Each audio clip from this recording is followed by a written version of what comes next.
Bonsoir et bienvenue dans les aventuriers de l'étrange sur Sud Radio. Je suis ravi de vous retrouver. Nous sommes ensemble jusqu'à minuit pour parler d'un phénomène extraordinaire, la voyance. La voyance n'a pas fini de nous étonner. Comment des êtres constitués comme chacun et chacune d'entre nous peuvent avoir la capacité de voir l'avenir? Comment ces mêmes êtres humains peuvent deviner avec précision ce qu'il y a par exemple sur une photo dissimulée dans une enveloppe? Avouez qu'il y a de quoi se poser quelques milliers de questions. Nous allons nous en poser quelques-unes ce soir, bien entendu, avec de nombreux invités. Et pour commencer, Maude Christen, bonsoir. Bonsoir. Alors, Maude Christen, je suis ravi d'abord que vous ayez accepté de participer à cette émission, Les Aventuriers de l'étrange sur Sud Radio. Vous êtes voyante vous-même, vous êtes sans doute une des plus connues en France et peut-être même également une des plus douées. C'est ce que l'on m'a dit, donc c'est pour ça que je le répète. Et vous nous ferez part de votre expérience, de votre vécu et de l'action également que vous menez pour que il y ait une certaine reconnaissance du talent de voyance dans notre société cartésienne. On y reviendra tout à l'heure.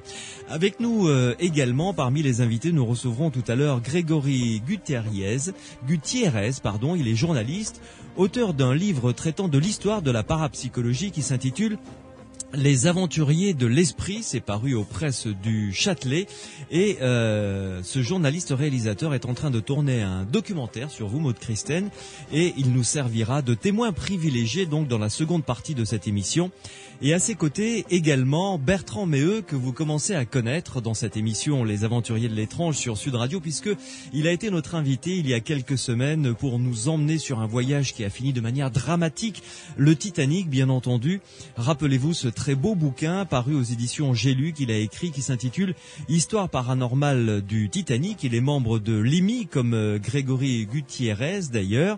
L'IMI qui est l'Institut Métapsychique International qui est basé à Paris. Bertrand Méheux est également l'auteur d'un livre aux éditeurs Les Empêcheurs de tourner en rond. Ce livre s'intitule 100 mots pour comprendre la voyance. Bien entendu, cette émission est aussi et surtout la vôtre. Si vous voulez poser des questions à nos invités, ou nous apporter un témoignage sur un phénomène de voyance que vous avez peut-être vécu ou encore une consultation que vous êtes allé faire avec peut-être des déboires, car il existe malheureusement pas mal d'escrocs dans ce domaine, n'hésitez pas à nous faire part de votre témoignage, de vos réactions. Vous avez deux biais pour le faire. Le premier, c'est le SMS. Vous tapez le mot Sud sur votre portable, vous laissez un espace et ensuite vous tapez votre message, votre question, votre réaction, votre numéro de téléphone si vous voulez que l'on vous rappelle et vous envoyez le tout au 71 200. Vous avez également le canal classique, le téléphone, notre standard. Cyril est là, prêt à recueillir vos réactions au 0826 300 300, 0826 300 300. Et puis, je vous le dis dès à présent, une surprise vous attend dans le courant de l'émission. C'est une annonce que l'on va vous faire, mais je ne vous en dis pas plus parce que sinon ce ne serait pas une surprise, précisément. Maude Christen, première question que j'ai envie de vous poser pour commencer cet entretien. Lorsqu'on vous demande votre profession, qu'est-ce que vous répondez ? Je suis bien obligée de répondre voyante, parce que c'est ma profession. Oui. Mais je dirais que ça dépend des circonstances. Je peux aussi dire auteur, parce que c'est vrai aussi. Oui. Mais en gros, je préfère... tout dépend des circonstances dans lesquelles on me le demande. Mais ce qui est difficile, en effet, c'est de faire un boulot qui n'est pas... comment vous exprimez ça simplement ? En fait, on vit dans un monde où, pour beaucoup de gens, la voyance est une sorte de psychologie du pauvre, au mieux, Oui. où on est censé aider des gens par de bons conseils, psychologie affinée, un certain sens de l'observation. Je dirais la conjugaison d'un sens de l'observation et d'un sens commercial qui consisterait, conditionnel, à dire finalement aux autres ce qu'ils ont envie d'entendre. Et je crois que dans une bonne partie de la population, c'est ça. Alors c'est un petit peu comme pour la prostitution. Il y a les abolitionnistes qui sont choqués, qui disent « Mon Dieu, quelle horreur !» Et puis ceux qui répondent « Ah, il en faut bien. » Bon. Or, c'est très difficile pour moi de faire un boulot comme ça parce que justement, c'est pas du tout mon travail. Et que cette confusion me fait beaucoup souffrir. Et c'est probablement pour ça que depuis ça va faire 20 ans que j'exerce en 2006, Mhm. j'essaye de tout faire pour ramener la voyance à ce qu'elle est, c'est-à-dire d'abord des capacités extrasensorielles, des informations qui viennent par des capacités extrasensorielles. Qu'est-ce que je veux dire par là? C'est très simple. Ça ne doit justement rien avoir à voir avec l'observation, c'est même le contraire. C'est-à-dire que moins j'en vois, moins j'en sais, moins on m'en dit, moins on m'en donne, et meilleur je serai. C'est d'ailleurs pour ça que j'aime travailler sous des enveloppes closes et y voir des photos que bien entendu je ne vois pas avec mes yeux physiques. Bien Parce sûr. que vous savez, vous n'êtes pas voyant, mais si je vous montre une photo de ma fille ou de mon meilleur ami, vous pourrez me dire tout un tas de choses qui auront l'air prodigieuses. Parce que vous me direz qu'il est très sympathique, que vraiment c'est un bon vivant et que c'est quelqu'un dont on sent qu'il a beaucoup voyagé. Oui, c'est l'observation, une espèce de morphopsychologie, des choses comme ça. De morphopsychologie et de coaching intuitif. Mais si en revanche vous me dites la même chose et que la photo de mon meilleur ami est sous enveloppe, alors là ça devient vraiment intéressant. Et je trouve que c'est ce qui fait toute la différence. Dites-moi, est-ce qu'on peut dire un talent plutôt qu'un don? Oui, moi je préfère le mot talent parce que dans l'idée de don, bien qu'on puisse dire un don pour la cuisine ou un don pour les maths, mais dans l'idée de don, il y a souvent l'idée d'une intervention spirituelle qui me pose question parce que on peut pas avoir le beurre et l'argent du beurre. Je suis pas bénévole, je suis pas Mère Teresa, je fais pas un métier de secours et je ne voue pas ma vie aux autres. Je fais mon travail correctement et je suis rémunérée pour ça comme un autre conseil. Or, dans l'idée du don et du sacrifice qu'il entraîne, du pseudo-sacrifice qu'il entraîne quand on est professionnel, il y a quelque chose qui me paraît qui me paraît pas juste. Alors, d'ordre religieux, spirituel, etc., alors, qui n'est pas votre domaine finalement. Les manifestations paranormales se produisent aussi, bien sûr, et on pourra en parler. Bien sûr. Chez de grands saints et des mystiques. Je pense à Marthe Robin, bien sûr. Je pense à Thérèse Newman, mais je pense que Bertrand Meilleux et Grégory Gutierrez en parleront mieux que moi. Bien entendu, ces gens c'était des prodiges au niveau voyance. On considérait que ces prodiges venaient de leur foi chrétienne, mais d'autres prodiges sont faits aussi par des chamans qui pensent que leur prodige vient de leur rapport de leur relation privilégiée à des entités. D'autres prodiges sont faits par les Tibétains. J'ai eu l'honneur de faire un documentaire de 52 minutes avec l'oracle d'État du Tibet, Nechung, donc le voyant de sa sainteté le Dalai Lama, l'année passée. Et qui n'a rien de judéo-chrétien, lui. Qui n'a rien de judéo-chrétien et qui, lui, a aussi des prédictions et des prévisions d'une immense justesse. Donc, on peut pas... Je comprends bien sûr que ces manifestations existent à l'intérieur de bon nombre de traditions spirituelles, mais quand on en fait son métier, on n'est plus dans une tradition, on est dans un rôle laïque. Et à partir de ce moment-là, on doit réussir, ou en tout cas essayer à penser une éthique qui aille avec celle de n'importe quelle profession de conseil. Oui, tout à fait. Alors, Maude Christine, entrons un petit peu, si vous le voulez bien, dans votre vécu. Ce talent, puisque c'est comme ça qu'on va le définir, ce talent de voyante, s'est déclaré chez vous quand, depuis votre plus tendre enfance? C'est-à-dire que j'ai toujours eu des informations qui venaient de manière non verbale. C'est-à-dire que j'ai toujours su des choses que j'aurais pas dû savoir parce qu'on me les avait pas dites ou parce que je n'avais pas pu les observer. Mais étant né dans un milieu très rationnel et au milieu des années 60, période aussi très rationnelle, où on allait quand même joyeusement sur la Lune et où c'était une grande première et où on pensait qu'une certaine science allait révolutionner le monde, ça n'a pas été repéré ni chez moi ni chez mon entourage, sauf à l'école, où j'ai dû subir assez tôt des trucs du genre t'es une sorcière parce que j'avais dit ce que je ne devais pas, etc. Mais je dirais que je me suis bagarrée avec ces perceptions qui sont pour moi des perceptions normales, naturelles et aussi naturelles que d'entendre ou de voir. Oui, vous pensiez peut-être toute petite que tout le monde était comme ça finalement. D'abord, je pensais que tout le monde était comme ça. Toujours ce que je compare ça à la laideur de Sartre qu'il a découvert dans le regard des autres. Moi, j'ai découvert la voyance dans le regard des autres parce que pour moi, c'était évidemment normal. Et bien longtemps, je me suis battue aussi avec cette idée parce que, vous savez, c'est très difficile. C'est pour ça que depuis plus de 10 ans maintenant, je cherche à collaborer avec des scientifiques parce que c'est très difficile en dehors d'un contexte vraiment expérimental de se faire une petite idée de ses capacités. Parce qu'entre ce que vous dites, ce que l'autre entend, ce que vous pouvez avoir entendu, compris autrement, ce qui est réinterprété, si je vous dis votre mère a des problèmes aux yeux, bon. On peut imaginer que votre mère a plus de 50 ans. Oui, vous êtes à l'antenne. Bon, oui. des problèmes aux yeux. Bon, écoutez, c'est très possible. Alors, on va être émerveillé. Ah, c'est formidable. Non, c'est pas formidable. Il y a tellement de gens de plus de 50 ans qui ont des problèmes aux yeux. Donc, j'ai très longtemps, je dirais jusqu'à... C'est vraiment vers 22, 23 ans que j'ai commencé à être vraiment sûre. Et j'ai commencé à être vraiment sûre tout simplement parce que j'ai voulu entreprendre un travail de thérapie à titre personnel. Ouais. Parce qu'en gros, j'étais pas amoureuse des gens qui m'aimaient et un peu amoureuse de ceux qui m'aimaient pas assez. Rien de grave, il y a un symptôme assez classique. C'est très humain, Mais, finalement, oui. Voilà, rien de très Ouais. original. J'en conviens, et malgré tout, ça m'a poussée dans le cabinet d'un thérapeute. Et j'ai fait ce qu'on fait dans ces cas-là, racontez-moi vos rêves. Alors, j'ai raconté mes rêves. Et le problème, c'est que mes rêves, ils arrivaient dans des domaines et avec des gens sur lesquels je ne pouvais pas avoir d'influence. Donc on pouvait même pas dire, bah oui, vous êtes arrangé pour que ça arrive. Non. Je rêvais de scènes que je décrivais par le menu et qui se produisaient sous mes yeux, alors 2 mois, 3 mois, 4 mois plus tard. Donc là, j'ai quand même été obligée de me bagarrer avec le truc. Ouais.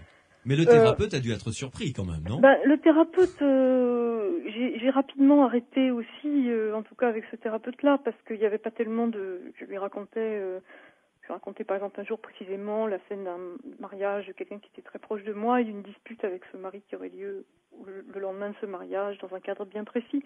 Or quand cette dispute est arrivée, que je l'ai dit à mon thérapeute, bon, elle avait évidemment pas grand-chose à dire. Oui. Et puis surtout, ça me gênait beaucoup par rapport à sa légitimité, parce que qu'est-ce qu'elle pouvait interpréter? Vous voyez, quel type de rêve était du matériel analytique et quel type de rêve devenait de la précognition. Ah oui, voilà. là, ça devient compliqué pour un thérapeute, effectivement. C'était très difficile. À l'époque, je commençais à travailler dans la communication, dans une agence de publicité. C'était en 85 ou 86. Ouais, et bon, je voyais bien que de plus en plus, j'avais remarqué aussi, ça c'est assez amusant, qu'en fait mes mensonges arrivaient. Alors ça c'est toujours. C'est-à-dire, donnez-nous un exemple, parce que ça c'est intriguant ça. Vous dites à un ami que vous n'avez pas du tout envie de voir, ah, écoute vraiment ce week-end je ne peux pas, parce que j'ai une amie que j'ai pas vue depuis 5 ans. Ouais.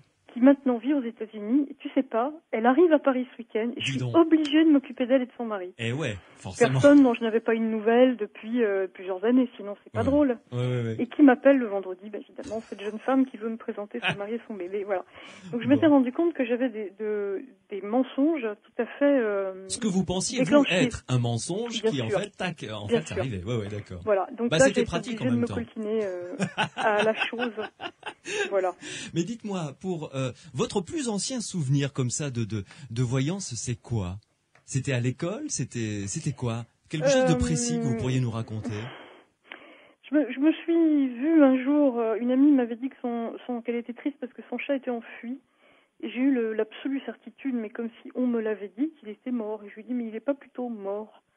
Elle me dit, mais non, il est juste enfui. Et en fait, quand elle est rentrée le soir, sa maman lui a avoué qu'il était mort tout de suite. En disant, écoute, je t'ai menti, il est décédé. Et je me rappelle que mon amie, le lendemain, était très bouleversée parce qu'elle me dit, mais comment tu savais? Et ça a jeté un gros froid dans nos relations. Oui, j'imagine. Ouais. Mais il y a eu plein d'autres trucs drôles. Mon père s'était amusé à commander des bouquins sur la graphologie. Oui. J'étais petite fille, alors je regardais les bouquins sur la graphologie. Ça m'amusait beaucoup, j'avais 11 ans. Mm-hmm. Puis un jour, je vais chez une camarade, elle me tend une carte postale qui était écrite par son oncle. Et je lui dis, ah, mais dis donc, ton oncle, il vit au bord de la mer et il a une femme comme ci, un enfant comme ça.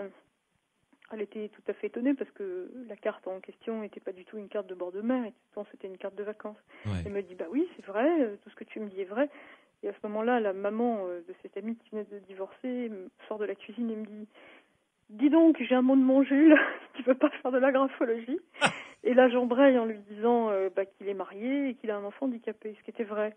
Elle me dit, c'est incroyable ce que tu arrives à voir, c'est de la graphologie. Et moi, avec un culot dont j'ai honte et dont je rougis 30 ans plus tard, je réponds, oui, bien sûr, madame, c'est de la graphologie, oui. Évidemment. Oh, dis donc, c'est bien la graphologie. Ah oui. Voilà. Alors, bon, ça c'est des souvenirs assez comiques que j'ai, mais qui m'ont aussi très vite, j'ai vu par exemple dans cette histoire, la maman me laissait plus repartir, parce qu'évidemment, elle avait beaucoup de cartes postales à me montrer. Et j'ai compris aussi que de produire ce type de phénomène n'était pas anodin, quoi. Donc je me suis bagarrée, ça pouvait être désocialisant pour moi et j'en avais pas du tout envie.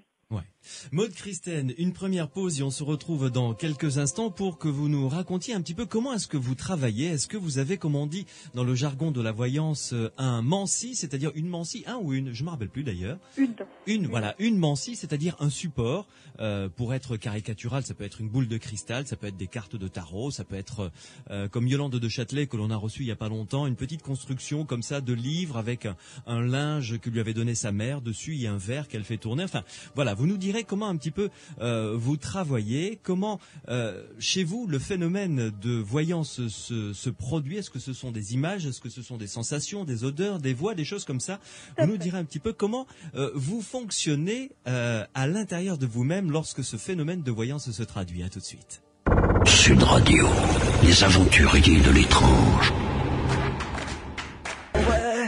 Cali sur Sud Radio dans les aventuriers de l'étrange. Je m'en vais, rester avec nous surtout. Nous sommes en compagnie de Maude Christène ce soir jusqu'à minuit avec deux autres invités qui vont venir nous rejoindre tout à l'heure pour discuter de la voyance, autour de la voyance. Si vous aussi vous voulez poser des questions à nos invités, nous apporter un témoignage, une réaction, si vous avez consulté un voyant ou une voyante, n'hésitez pas à nous apporter votre témoignage. Alors soit par SMS, vous tapez sur votre portable Sud, vous laissez un espace et vous rédigez votre message, votre question avec votre numéro de téléphone si vous voulez que l'on vous rappelle.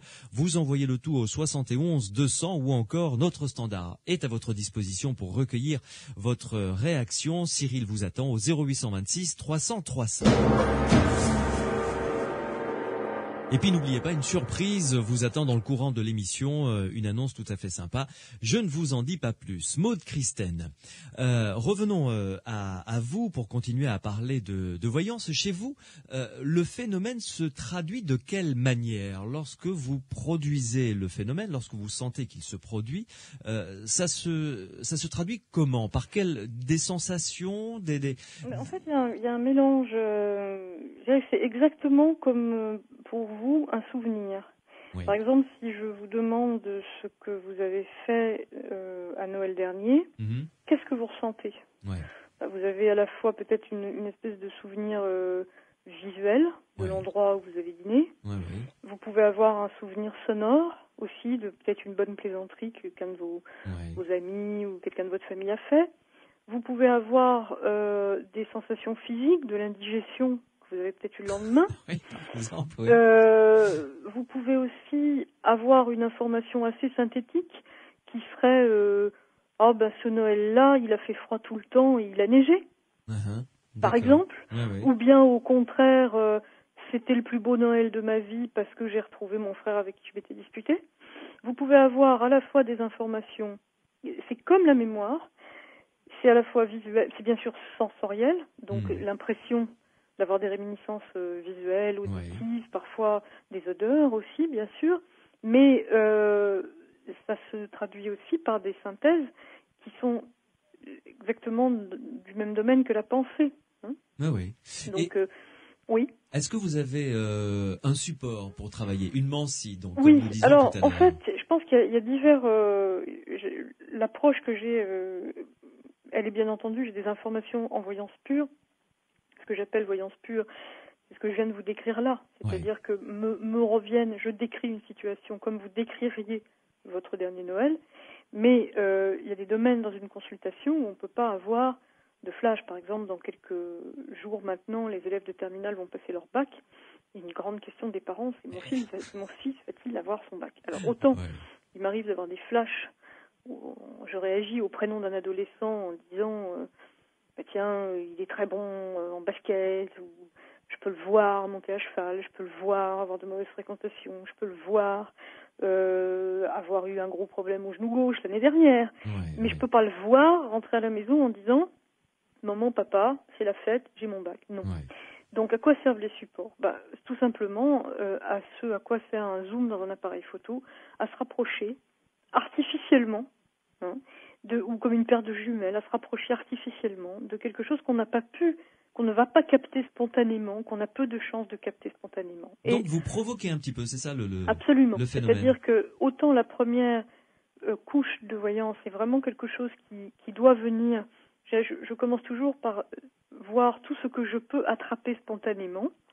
Autant les supports en fait qui ont été, enfin moi je travaille beaucoup avec le tarot, hein, mais si vous voulez, dans les supports divinatoires, il y a 2 types de supports. Il y a des supports qui sont des amplificateurs de cette vision pure, mais qui en eux-mêmes ne sont pas des systèmes et des écritures. Je pense par exemple à de l'encromancie, où on regarde dans de l'encre. Je pense à, bien entendu, les personnes qui travaillent avec du marc de café. Ouais.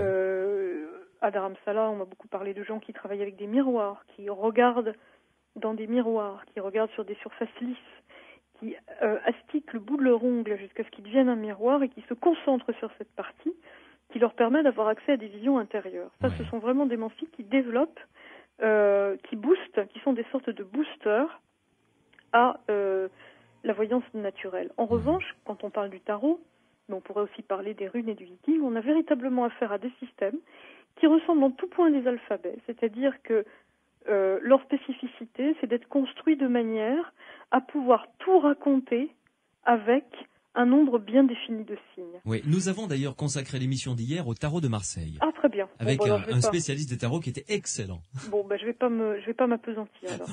Donc, ce qu'il y a d'extrasensoriel, c'est évidemment pas l'interprétation, hein, qui s'apprend méticuleusement, mais c'est la capacité à tirer une carte plutôt qu'une autre, c'est-à-dire pourquoi celle-ci va me donner la réponse et pourquoi telle autre ne me l'aurait pas donnée. Parce que contrairement à ce qu'on raconte, je ne sais pas si votre spécialiste l'a expliqué, bien entendu, un tirage n'en vaut pas un autre. Et un tirage, quand il est interprété rigoureusement, donne une réponse très rigoureuse, de même qu'une phrase, quand vous la construisez avec un verbe, un sujet, un complément, elle a un sens bien particulier, elle ne peut pas avoir tous les sens.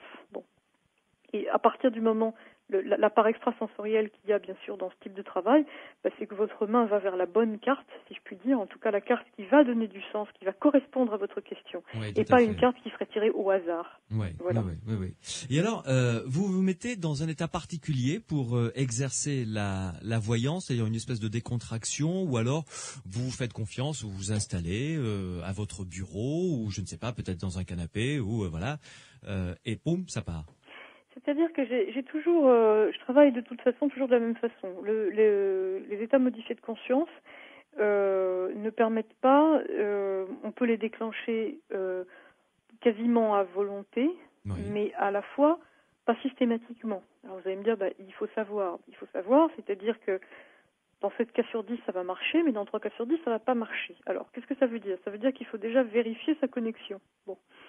J'emploie presque un langage d'internaute, mais c'est vraiment ça. Oui. Donc la première chose que je fais quand quelqu'un arrive chez moi, c'est que je lui demande de ne rien me donner d'autre que son prénom et sa date de naissance.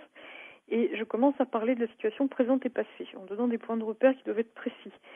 Si ces points de repère ne sont pas suffisamment précis et pas suffisamment ne parlent pas à la personne qui vient me consulter, nous arrêtons. Et ça me paraît parfaitement normal, dans la mesure où ça signifie que la connexion ne passe pas. Voilà. Un truc qui passe pas. Ça le fait pas, ça arrive. Bon, et dans ces cas-là, on n'insiste pas. Maintenant, sinon, quand ça fonctionne, écoutez, ça fonctionne assez naturellement. C'est-à-dire que, en fait, c'est comme si, au fond de moi, la possibilité d'être en voyance était toujours latente. Un petit peu comme une télévision ou une radio que vous avez à la maison, mais à bas bruit. Vous avez un fond, fond de radio. Puis crac, vous entendez une information qui vous intéresse. Et hop, vous montez le son. Moi, c'est un petit peu ça. C'est-à-dire que dans la vie de tous les jours, je ne vois pas, je ne cherche pas à voir. Je fais mes courses comme tout le monde. Je mène ma vie comme tout le monde. Je rencontre quelqu'un, je ne cherche pas du tout à le capter ou à le capturer. Hein. Ma relation passera du côté de la sympathie ou de l'antipathie, du plaisir ou du déplaisir. Alors que quand je suis en entretien, tous ces paramètres-là s'évanouissent. Et je ne suis plus là que pour capter ce petit bruit de fond que j'ai appris au fil des années, bien sûr, à augmenter. Vous vous ouvrez, vous devenez une vraie antenne, et alors là, vous déployez l'antenne et vous êtes prête à recevoir, à capter. C'est une antenne. Voilà, c'est vraiment le mot. Chère antenne, vous restez avec nous? Pas de problème. Si vous voulez bien. Une dernière pause et je vous poserai la question que nous a envoyée Marine par SMS sur Sud Radio. Je vous lis ce SMS. Est-ce que Maud Christine dit toujours la vérité, même si elle est dure à entendre? C'est une super bonne question. Vous nous répondrez juste après cette pause et ensuite nous parlerons de cette surprise dont je vous ai parlé, Maude Christen, et à ceux et celles qui nous écoutent, avec Pierre Massias qui viendra me rejoindre, mon collaborateur pour cette émission, pour nous donner quelques indications. À tout de suite. Les aventuriers de l'étrange sur Sud Radio. Put Your Records On, c'était Corinne Bailey Ray sur Sud Radio dans Les Aventuriers de l'étrange. Je vous ai parlé en début de soirée d'une surprise qui vous attend dans le courant de cette émission. Eh bien, il est l'heure de vous dévoiler cette surprise. Maude Christen est en notre compagnie. Ça ne vous concerne pas, Maude. En revanche, ça concerne ceux et celles qui nous font le plaisir de nous rejoindre, donc les auditeurs, de nous rejoindre tous les samedis et dimanches soirs. Figurez-vous que dimanche prochain, nous vous proposons de participer, vous qui nous écoutez, à une expérience de télépathie, sans bouger de chez vous, en écoutant simplement cette émission, Les Aventuriers de l'étrange, sur Sud Radio. Alors, évidemment, l'expérience ne sera pas une expérience scientifique au sens plein du terme, parce qu'une expérience totalement scientifique doit être faite d'abord en laboratoire, avec tout un protocole expérimental qui serait trop lourd de mettre en place dans une émission de radio. En revanche, l'expérience à laquelle je vous propose de participer est une belle expérience qui va vous permettre de, entre guillemets, tester vos capacités de télépathie de manière assez efficace quand même. Et Pierre Massias, qui m'aide à construire cette émission, donc va nous en dire un petit peu plus, parce que c'est lui qui a mis en place le protocole. Pierre Massias, bonsoir. Bonsoir. Maude Christen, vous êtes toujours avec nous? Oui, je trouve ça formidable. Écoutez, juste une petite parenthèse, c'est la première fois que Pierre Massias intervient dans une émission de radio, donc voilà, c'est soyons indulgents, pas trop le trac, Pierre. Ça va pas. Si, j'espère en moins un petit peu quand même. Bon, alors Pierre Massias, d'abord, cette expérience de télépathie sur laquelle vous travaillez et nous travaillons ensemble depuis quelque temps va se dérouler dimanche prochain, hein? Oui. Alors la base, c'est quoi? On est parti sur une base de photos en fait. Voilà, ça va être dans un lot d'images. On va sélectionner 5 images. Ouais. Et sur ces 5 images, il s'agira de trouver pour l'auditeur, de trouver par télépathie celle que vous allez essayer de lui envoyer. Voilà. Alors c'est moi qui servirai donc d'émetteur, hein. Voilà. Je vais avoir un ordinateur donc sous les yeux. J'appuierai sur un bouton et là il y a une image qui va arriver et ce sera à moi d'essayer d'envoyer cette image en quelque sorte. Voilà, exactement. Hein, très bien. Maude Christen, vous avez dû participer peut-être à ce type d'expérience, non? Alors, moi, je n'ai pas participé à des expériences de télépathie à proprement parler, mais j'ai participé à des expériences de remote viewing, c'est-à-dire de vision à distance, et aussi de vision à distance avec précognition. C'est-à-dire que le but est de réussir à découvrir l'endroit où un expérimentateur va être envoyé, de décrire cet endroit, avant même que cet endroit soit tiré au sort parmi une trentaine ou une quarantaine d'endroits similaires. Ah oui, encore plus compliqué. Donc effectivement. Et mais ça là, marche. Bon, c'était une expérience scientifique, évidemment. C'était une expérience faite et réalisée par des scientifiques dans le cadre d'un documentaire sur Canal+, qui est un documentaire de Marie-Monique Robin. La science face au paranormal. Okay. Voilà. Alors, revenons à cette expérience donc de télépathie que l'on va proposer dimanche prochain. Combien d'essais allons-nous faire dimanche prochain, Pierre? Alors, on va faire 4 essais. Ouais. Chaque essai va durer à peu près combien de temps? Relativement peu de temps. On dispose de peu de temps. Normalement, ça se fait sur un délai assez long. Ouais. Plusieurs dizaines de minutes.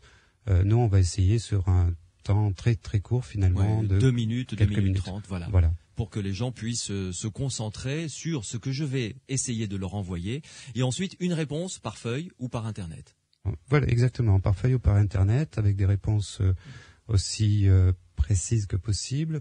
Pour les réponses par courrier, en privilégiant les dessins plutôt que le texte. Ouais. Donc les gens vont pouvoir dessiner comme ça ce qu'ils auront capté, chopé comme ça dans leur esprit à ce moment précis. Voilà, des images, des parties d'images, agrémentées de textes, d'explications. D'accord. Une réponse par feuille, 4 essais, 4 feuilles.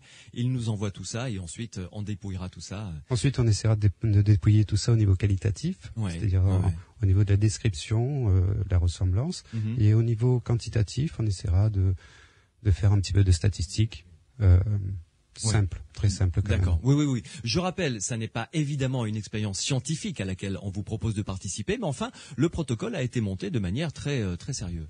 Oui, tout à fait. C'est pas une expérience scientifique stricto sensus, mais on essaie quand même de se rapprocher d'une démarche scientifique. Voilà.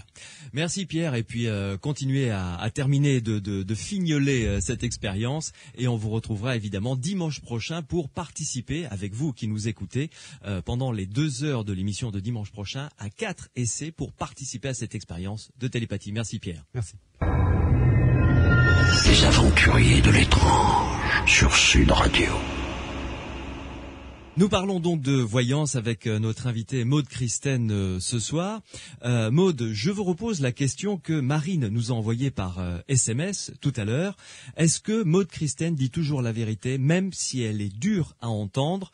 Je pense qu'elle doit penser à des choses difficiles quand il doit y avoir des décès dans l'air ou des drames qui risquent de se jouer. C'est une très bonne question, parce que c'est une question que beaucoup de gens se posent et qui vraiment... on revient un petit peu à ce que je disais tout à l'heure. Est-ce qu'on est là pour être commerçant, en gros, ou pas commerçant? Bien que je schématise un peu brutalement les choses volontairement, parce que c'est pas si simple. Mais oui, je dis tout ce sur quoi on peut agir. C'est-à-dire, si vous prenez la responsabilité de venir me voir et que vous vivez avec quelqu'un qui vous aime pas, c'est quand même intéressant de le savoir. Si vous prenez la responsabilité de venir me voir et que votre société, la société dans laquelle vous travaillez, va se casser la gueule dans 2 ans, ou a de très fortes chances de se casser la gueule dans 2 ans, autant le savoir. Évidemment, ça fait pas forcément plaisir si vous venez me voir et que vous avez écrit 300 pages et que j'ai vraiment pas l'impression que ça va être édité. Je vais vous le dire aussi, parce que c'est peut-être pas la peine que vous attendiez. Ça ne doit pas vous empêcher d'envoyer votre manuscrit, mais ça va peut-être vous permettre de mieux vivre le moment où on va vous répondre que non, décidément pas. Bon. Mais là, ce sont des cas dans lesquels ça apporte une réponse dure, mais qui servent. Oui, mais alors là, vous voyez, c'est un grand débat, parce que qui sert, qui sert comme une prise de sang vous sert. Quand on vous dit vous avez un gros taux de cholestérol ou vous avez une anémie. Ça sert, mais si parfois vous apprenez des choses comme ça à des moments où vous êtes fragile, c'est tout de même assez dangereux. Et j'insiste tout de suite sur le fait de dire, quand on ne veut pas jouer ce jeu-là, il ne faut pas aller voir un voyant qui travaille en respectant vraiment sa fonction, c'est-à-dire en se contentant de vous dire les informations divinatoires qu'il a, et qui ne cherche pas ni à être votre papa, votre maman, votre coach, mais surtout la personne qui va vous brosser dans le sens du poil. Donc quand vous ne vous sentez pas capable d'entendre ce genre de choses, il ne faut pas aller consulter. Je reste sur cette question. Cette question, elle est fondamentale, parce qu'aujourd'hui, quand on dit c'est quoi un bon voyant, c'est quelqu'un qui doit à la fois dire la vérité et faire plaisir. Or, je pense que c'est fromage ou dessert, mais c'est pas les deux, parce que où vous dites la vérité. Je vous dis que le livre que vous avez écrit, vous n'allez pas avoir de très bonnes réponses. Je vous signale que peut-être votre femme et vous êtes en crise, mais que ça ne va pas vraiment s'arranger. Et dans ces cas-là, vous allez difficilement être content, à moins d'avoir atteint un niveau spirituel de maître zen. Et si vous l'avez atteint, ça fait bien longtemps que vous ne cherchez plus à consulter. Bon. Donc, il ne faut pas se raconter d'histoire où on dit la vérité et on ne fait pas plaisir, où on fait plaisir et on ne dit pas la vérité, mais c'est fromage ou dessert. D'accord, mais quand maintenant, par exemple... en ce qui concerne les choses vraiment dures... Voilà, quand il doit subvenir un décès, par exemple. La divination n'a d'utilité que si elle permet d'agir. Et dans les sociétés traditionnelles, elle est utilisée que pour ça. C'est-à-dire que c'est pas qu'est-ce qui va se passer, c'est qu'est-ce qui va se passer, 2, qu'est-ce que je dois faire. Dans la mesure où on ne peut rien faire, à quoi ça sert de mettre le doigt sur des événements sur lesquels vous n'avez aucun contrôle. D'abord parce que vous pouvez vous tromper, on n'est pas infaillible. Et en plus parce que quand bien même vous vous tromperiez pas, il n'y a rien à y faire. Donc bien entendu, on n'annonce pas par exemple de décès. Maintenant, il peut y avoir des exceptions. Il y a 2 types de décès. Vous voyez, je vais encore être plus pointu que ça. Vous avez une photo de votre petit filleul qui a 15 ans et qui va très bien. C'est peut-être pas nécessaire d'aller savoir qu'il risque très probablement de ne pas atteindre l'âge adulte. Je vois pas l'intérêt. Bon. En revanche, quand votre grand-mère qui a 80 ans et qui est alitée depuis un moment et qui a des problèmes respiratoires, ce que vous voyez tout de suite, quand vous sentez que cette personne a de très fortes chances de mourir rapidement et étouffée, c'est parfois très bien de dire à quelqu'un ayez de la ventoline. Ça m'est arrivé récemment Et que je puisse pas faire de prédiction, de prescription médicale. Oui. J'ai pas employé le mot ventoline, mais j'ai dit vous devriez en parler à votre médecin et vous devriez faire en sorte d'avoir toujours chez vous quelque chose qui lui permette de pouvoir respirer. Or, cette dame, dans les 15 jours qui ont suivi, a eu en effet une très très violente crise. Et si elle n'avait pas eu de ventoline, elle serait morte étouffée. Alors elle est morte ce jour-là, mais elle est morte tranquillement. Son cœur s'est arrêté de battre dans son lit, en respirant tranquillement, ce qui n'a bien sûr rien à voir avec le fait de mourir étouffé. Donc quand on peut soulager par exemple des personnes âgées en donnant des précisions sur la manière dont on pense qu'on les voit partir, donner des repères dans le temps, dire vous savez votre papa au moment où, alors je dis n'importe quoi, vous recevrez une promotion professionnelle, c'est le moment où très probablement sa maladie s'aggravera. Je ne vois pas en quoi c'est quelque chose de toxique dans la mesure où ça vous permet, vous, de vous recadrer par rapport à ça, en sachant que c'est pas une science et un art, qu'on peut aussi se tromper. Mais annoncer des décès, quand il s'agit de décès qui sont annoncés, avec lesquels on vit déjà, et on vit déjà avec cette idée, je ne vois pas en quoi c'est toxique. Maintenant, bien sûr,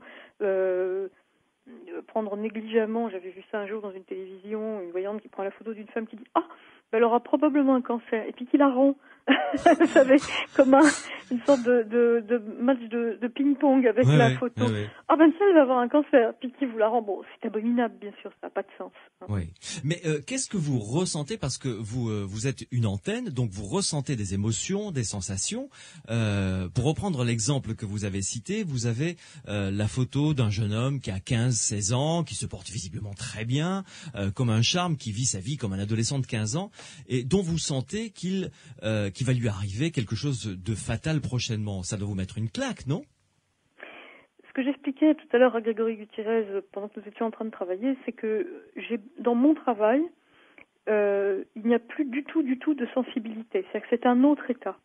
Je vous donne un exemple précis. Il m'est arrivé d'avoir entre les mains des photos qui provenaient de l'Institut médico-légal. Donc de gens dont les corps ont été trouvés, et parfois dans des états qui sont quand même assez durs. Quand je suis en état de voyance, ça ne me fait strictement rien. En revanche, je vais voir un cycliste renversé sur une nationale et je vais le voir blessé ou souffrant, souffrir et attendre les secours. Je vais être absolument bouleversée, je peux moi-même facilement en pleurer, etc. Donc pour moi, il y a vraiment deux mondes. Il y a le monde de la vie où je suis, je dirais, comme tout à chacun, voire même peut-être un peu plus sensible que la moyenne. Il y a le monde de la voyance, le monde dans lequel je suis moi en état modifié de conscience, et là, les choses n'ont plus du tout la même résonance. On vient de recevoir un SMS qui soulève une question tout à fait intéressante, qui est peut-être assimilable, vous allez me dire oui ou non, à une sorte de voyance que tout le monde peut vivre, parce qu'après tout le monde sait faire du vélo, mais tout le monde ne s'appelle pas Richard Virenque ou Bernard Hinault. Je vous lis ce SMS. Bonsoir à tous, dit cet auditeur ou cette auditrice. Il m'arrive d'avoir des avertissements sur des situations à venir, mais je ne sais pas les utiliser. Une fois la situation vécue, je savais que ça allait se produire. Est-ce de la prémonition, du pressentiment ou du hasard? Comment se servir de ces phénomènes qui sont, vous savez, comme des espèces de clignotants rouges qui s'allument quand on sait quand on sait les lire? Je crois que la meilleure façon de les utiliser, c'est déjà je pense que c'est une auditrice ou un auditeur. Je pense que cette auditrice est dans la bonne voie parce que déjà elle les a repérés. C'est-à-dire que déjà quelque chose en elle se dit « Ah tiens, il y a un voyant rouge qui s'allume ». Elle sait être à l'écoute, quoi. Voilà. Donc la première chose à faire, c'est face à ces sensations, c'est pour ça que j'aime beaucoup l'idée de la méditation et moi-même je pratique un peu la méditation. J'ai remarqué en faisant faire des sessions de méditation ou de relaxation profonde à des élèves que très rapidement on arrivait à des états d'amélioration de leur intuition et des états modifiés de conscience. Avoir une part de soi qui est toujours distant et qui se regarde vivre permet de repérer le moment où ça vient. Bon.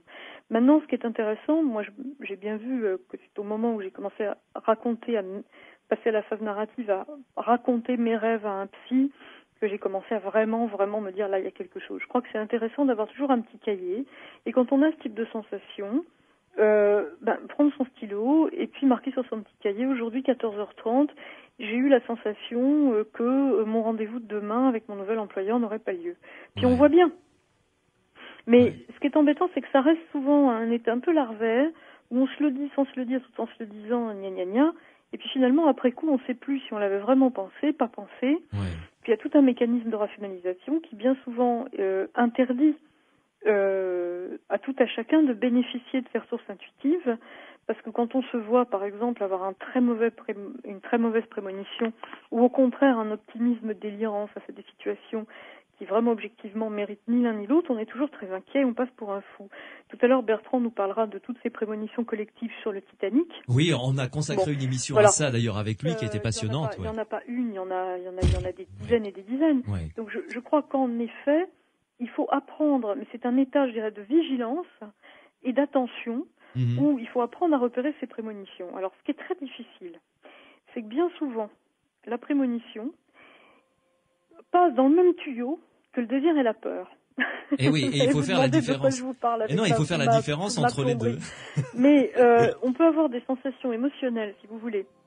Les sensations que j'ai en voyance sont souvent pas très loin d'espèces de petits tilts, ce petit coup au cœur qu'on a quand on a peur ou quand on a envie de quelque chose. Vous voyez ? Et ce qui est très difficile pour soi-même, c'est d'apprendre à repérer le moment où, là franchement, je pense à ces fameuses histoires sentimentales terribles que beaucoup de gens vivent, mais surtout des femmes, avec des fixations comme ça sur des personnes qui manifestement sont pas du tout dans la demande de cette relation. Le nombre de femmes que j'ai vues dans ma vie me dire « je suis sûre au fond de moi qu'il m'aime ou qu'il m'aimera ». Bon. Ouais. Là, on est vraiment dans une mécanique de désir. Et la certitude intérieure n'est pas une préconition. C'est une sorte d'auto-illusion. Bon. Oui. Là, ça n'a rien à voir avec le pressentiment, la voyance, quoi. Ça n'a rien à voir avec ça. Je dis toujours en sens inverse, toutes les mamans du monde se sont dit, un jour où un enfant était en retard de l'école, oh mon Dieu, il est arrivé quelque chose. Toutes les mamans du monde se sont dit. Et je me le suis dit aussi. Même tous les papas du monde, mais également. Bien entendu. Et le nombre de fois où on se dit ça, et bien entendu, l'enfant rentre de l'école, il n'y a évidemment aucun problème. Bon, donc après coup, imaginez que sur le chemin entre l'école et la maison, votre enfant a eu un problème. Vous vous diriez, je l'avais vu, mais vous n'avez rien vu du tout, parce que tous les jours, vous pensez à ce genre de choses. Sinon, pas tous les jours, peut-être 3 fois par an. Bon. Donc, je crois qu'il faut vraiment faire la différence entre le désir et la peur. Maintenant, une fois que cette différence est faite, dès que vous commencez à avoir des informations, surtout si elles ne vous touchent pas de trop près, c'est souvent celles-là qui sont les plus justes au début, pour les auditeurs. Si vous avez votre tante Colette qui vous appelle et qui vous dit « Tiens, demain, je vais signer la maison de mes rêves », puis qu'au fond de vous, vous pensez « Tante Colette, sa maison, elle l'aura pas », sauf si vraiment vous détestez votre tante Colette parce qu'elle vous a inondé d'huile de foie de morue quand vous étiez gamin, en dehors de je ne sais quelle rancune personnelle, il y a très forte chance qu'en effet, tante Colette vous appelle le lendemain, puis vous dit là, écoute, je comprends pas, le vendeur, il est plus vendeur. Vous voyez ? Bon. Donc ça, c'est très intéressant. C'est qu'il faut apprendre à repérer ce genre de signaux internes. Ces petites pépites comme ça, oui. Voilà, c'est très très intéressant. Et les noter. Et bien entendu, le fait la pratique d'un art divinatoire développe, parce que là où je trouve par exemple que l'expérience que vous allez faire la semaine prochaine, elle est formidable. C'est que je fais en effet partie de ceux qui ont une approche universelle de ces questions. C'est-à-dire que je suis absolument persuadée que tous les êtres humains sont dotés d'un 6e sens. Non seulement tous les êtres humains, mais aussi bon nombre d'animaux. Et Hortense Chédrec a abondamment travaillé là-dessus. Grégory et Bertrand nous en parleront. Et cette idée de la voyance comme une élection. Alors, ce qui est peut-être une élection, c'est le fait de posséder suffisamment de capacités psy pour pouvoir apprendre PSI, clairvoyance et précognition, pour apprendre à les développer et les utiliser vraiment de manière pertinente. Ça, c'est peut-être en effet, sinon un don, en tout cas certainement une chance. Mais de même que tout le monde entend, mais tout le monde ne devient pas chef d'orchestre. C'est pour ça que j'ai beaucoup aimé quand vous disiez tout le monde fait du vélo, mais bon, bien sûr. Mais à l'état, tout le monde ne devient certainement pas un grand chef d'orchestre ou même un chef d'orchestre, mais tout le monde peut apprendre à jouer d'un instrument de musique, deux, trois morceaux de Chopin. Bien sûr. Bon. Et la perception extrasensorielle, elle fait partie de la vie. Et dans quasiment toutes les autres cultures, les cultures qui ne sont pas occidentales, tout le monde vit avec ça. En Afrique, tout le monde vit avec ça. En Asie, tout le monde vit avec ça. Alors bien entendu, ça n'empêche pas d'aller consulter le spécialiste. Tout le monde fait la cuisine, mais tout le monde a du plaisir à aller dans un grand restaurant. Bien sûr. Bon, ça n'interdit pas l'intervention du spécialiste, mais ça donne à la vie, en tout cas, une intensité, une clarté, et la relation qu'on a aux autres et à la vie, quand on développe son intuition, ne devient que plus riche, plus belle et plus productive. Donc je ne peux qu'inciter, bien entendu, vos auditeurs à développer leurs propres capacités. Maud Christen, vous demandez, j'imagine, à avoir des retours de vos consultations pour savoir justement si vous êtes tombé juste, ça fonctionne comment? Parce que, évidemment, ce que vous voyez, ce que vous prédisez, parce que oui, ça se dit, Oui. concerne l'avenir du consultant, enfin de votre patient ou de votre patiente. Bien sûr. Ça se passe comment? Il vous rappelle en vous disant, voilà, ce que vous m'aviez dit, finalement, c'est bien produit. En fait, dans ce qu'on annonce dans le futur, est-ce que j'ai un peu de temps là? Parce que c'est une question qui est très intéressante. Allons-y. Dans ce qu'on annonce dans le futur, on annonce des événements sur lesquels il n'y a aucune participation et d'autres sur lesquels il y en a beaucoup. Je m'explique. Si Oui. je vous dis demain que votre employeur va disparaître, degré de participation pour que cette prédiction se réalise, aucune. Surtout quand votre employeur c'est une multinationale, si demain elle n'existe plus parce qu'elle se casse la figure, c'est pas vous qui allez la racheter avec votre PEL, on est bien d'accord. Bon, donc non mais à un moment il faut être sérieux. Donc degré je dirais de participation, 0. Et puis il y a bien entendu des événements où par exemple je vais vous parler d'une rencontre que vous feriez avec une jeune femme qui aimerait beaucoup la comédie. Alors vous allez me répondre, tiens c'est rigolo, je viens de m'inscrire dans un cours de théâtre amateur. Ou bien on va parler du baccalauréat, je vais vous dire que vous l'aurez. Vous l'aurez parce que vous avez suffisamment travaillé pour ça, et c'est ce qui me permet de le dire. Mais si vous n'allez pas à l'examen, vous me ferez mentir. Or, dans les événements qu'on annonce sur le même ton, il y a des événements que vous allez subir de toute façon parce que bien entendu, ils touchent des plans beaucoup plus conséquents que le vôtre et vous les aurez. Vous ne pouvez pas intervenir dessus, surtout les mauvaises choses, j'ai envie de dire. Et puis il y a bien entendu tout un tas de bonnes choses qui, entre guillemets, ne se passent pas. Parce que le futur, c'est comme un code génétique, c'est-à-dire que dans votre code génétique, la couleur de vos yeux, elle est comme elle est, vous n'y pouvez rien, mais en revanche, l'état de vos poumons et aussi l'état de votre masse graisseuse, vous n'allez pas me dire que ça n'a pas de rapport avec ce que vous ingurgitez. Exact. Bon. Donc, voilà en ce qui concerne le futur. Maintenant, les retours, ils viennent assez naturellement, déjà parce que j'ai beaucoup de gens que je connais depuis 20 ans maintenant. J'ai envie de dire, ce qu'on peut dire. Alors, il y a bien entendu toujours des gens avec lesquels ça n'a pas du tout marché, ça arrive, c'est tout à fait désobligeant, ça arrive. Le test qu'on fait au départ, c'est pour éviter que ça se produise.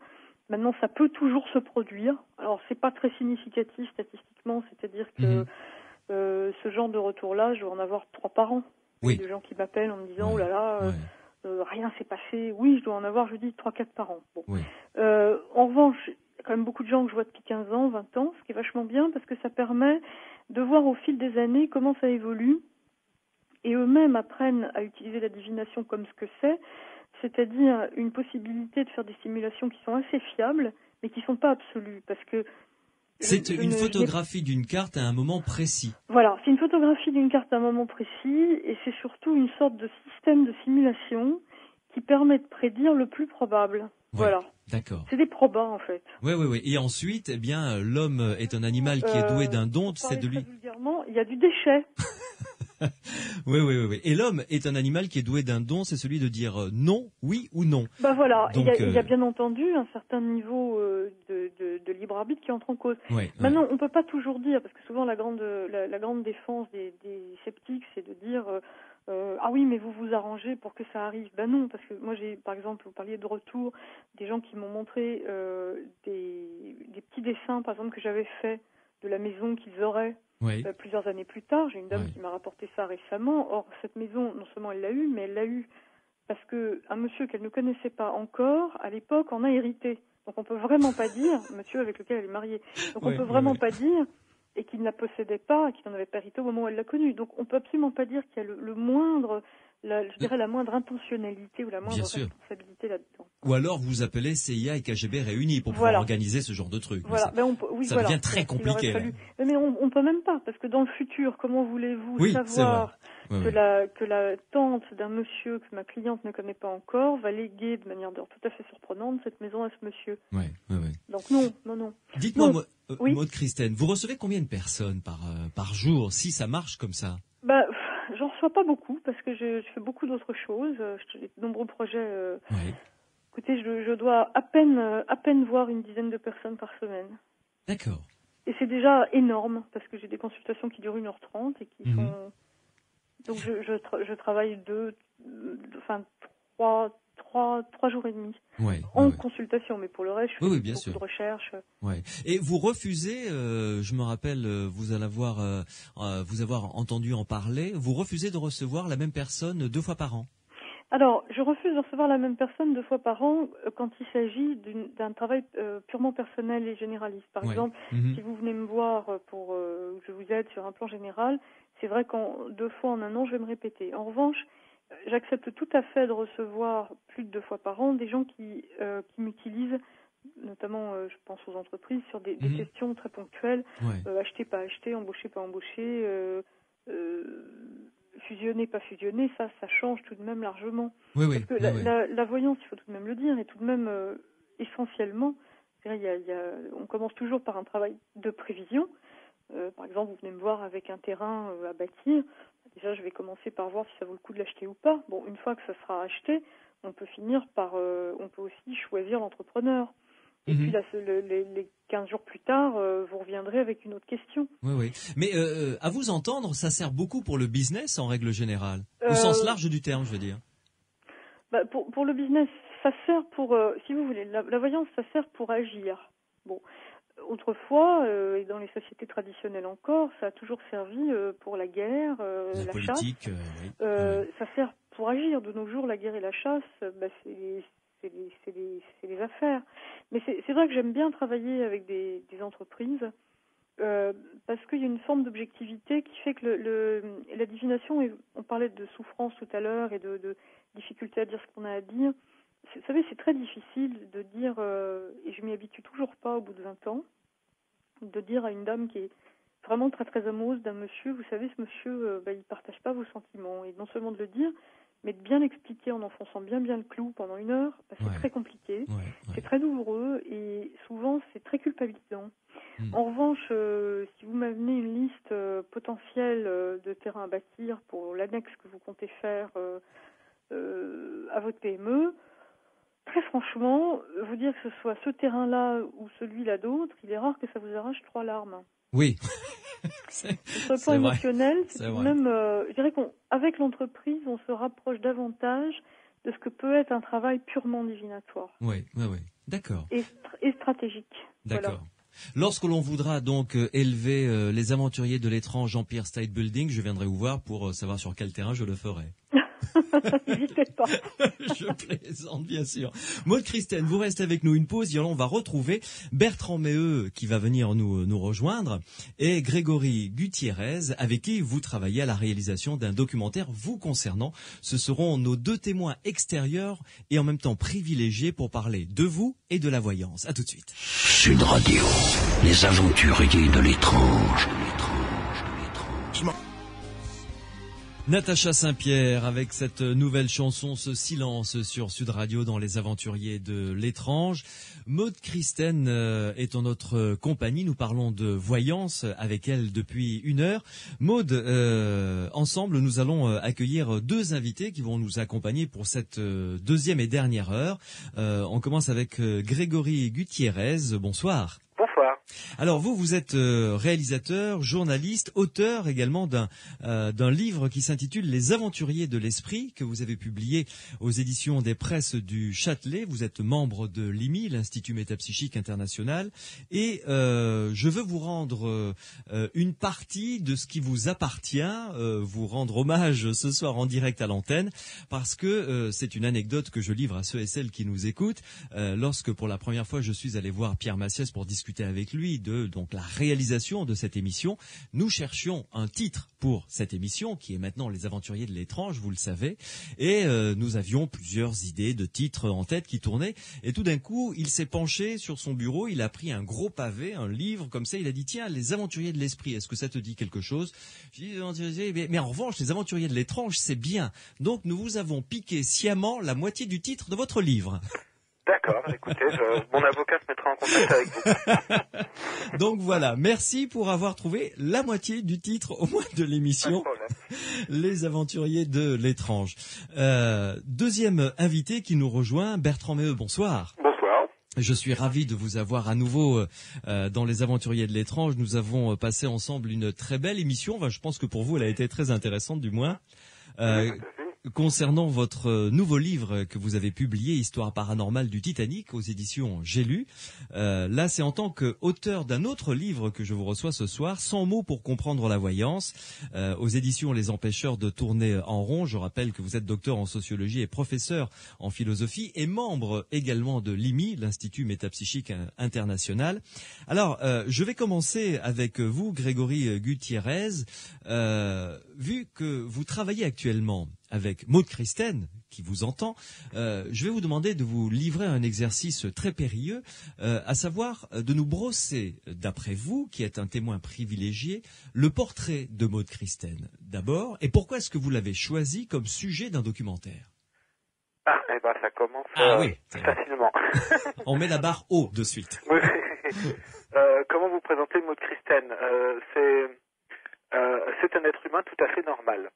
C'est-à-dire que ce n'est pas un animal de foire. Ce n'est pas non plus une personne à mettre sur un piédestal et à adorer parce qu'elle aurait un don particulier que n'aurait pas le reste de l'espèce humaine. Oui. Et c'est aussi une personne avec beaucoup de qualités humaines j'en ai eu la preuve encore aujourd'hui en travaillant toute l'après-midi avec elle et vraiment une personne intelligente qui a beaucoup réfléchi sur sa pratique et sur sa position dans la société, dans le monde actuel, sur son rôle de voyante. Et pourquoi est-ce qu'on a décidé de travailler avec elle en particulier? Bon, déjà, il y a une question toute bête de proximité. Elle habite sur Paris et nous aussi. Moi, dans ma quête de voyants intéressants sur lesquels travailler, je connaissais de réputation Maud. Oui. Et en fait, la première fois que je l'ai rencontrée, c'est sur son initiative à elle. Mhm. Parce qu'en juin 1999, j'étais alors étudiant en lettres à la Sorbonne, à Paris 4. Oui. Et j'avais organisé une journée de conférence autour des questions de la parapsychologie. C'était dans le cadre d'un DEA sur les argumentations et la rhétorique autour des débats sur le paranormal. Mhm. Et en fait, elle en avait entendu parler, donc elle m'avait contacté pour me rencontrer. Oui. Voilà. Et à partir de là a commencé une histoire intéressante d'entente à la fois intellectuelle et de rapports intéressants. Parce que j'ai revu à plusieurs reprises. On a fait, évidemment, quand on a une voyante à sa table, on peut pas s'empêcher de lui demander de faire quelques tests. Bien sûr. Et puis, comme ces tests se révèlent bons, on continue. Et on en est aujourd'hui donc à l'idée. J'ai deux amis avec moi qui ont une société de production sur Paris. Et nous, ça fait 1 an que nous travaillons sur l'idée d'un documentaire centré pour le moment, comme nous voulons créer plusieurs épisodes, et pour le moment sur la personnalité de Maud Christen. Et c'est dans ce cadre que nous avons filmé avec elle une consultation. Oui. Chose qui n'avait jamais été faite avec elle auparavant. Voilà, on en reparlera tout à l'heure d'ailleurs, puisque vous avez filmé cette consultation, vous nous direz comment, en tant que témoin privilégié, vous l'avez ressenti. Bertrand Méheux, je me retourne vers vous cette fois-ci, avec la même question. Donc, qu'est-ce qui vous semble intéressant chez cette voyante Maud Christen? C'est effectivement, je risque de répéter ce que disait Grégory, c'est-à-dire que on a d'abord une personne humaine qui fait fonctionner des dons normaux, parfois assez aigus sur le plan de l'intelligence, mais on n'a pas une piquille. C'est tout à fait étonnant de la voir se livrer à une discussion à bateau rompu sur n'importe quel sujet, puis d'un seul coup s'accrocher dans son sujet et faire une espèce de plongée vers quelque chose d'autre. Vous voyez, c'est quelque chose d'assez stupéfiant parce que ça s'insère dans les processus de la vie mentale normale. Vous voyez.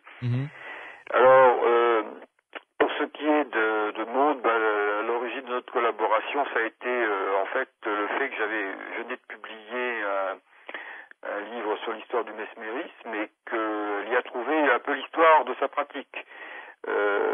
C'est quoi le mesmérisme? L'histoire du magnétisme animal, c'est-à-dire l'ensemble des pratiques du 19e qui ont débouché sur la parapsychologie, si vous voulez, sur les magnétiseurs qui mettaient des gens en transe. Et dans l'état de transe apparaissaient des phénomènes qu'on appelait à l'époque la lucidité magnétique, c'est-à-dire les phénomènes de la voyance. Oui. Bien. Donc Maud a découvert dans ce livre tout un pan de l'histoire qu'elle ignorait ou qu'elle ne connaissait pas très bien. Et moi, de mon côté, j'ai découvert une pratique que je ne connaissais guère qu'à travers les livres jusqu'alors. Donc nous sommes merveilleusement complétés. Oui. donc nous avons entrepris de faire des expériences ensemble. Au début, mon idée, c'était des expériences pour voir, c'est-à-dire il ne s'agissait pas de...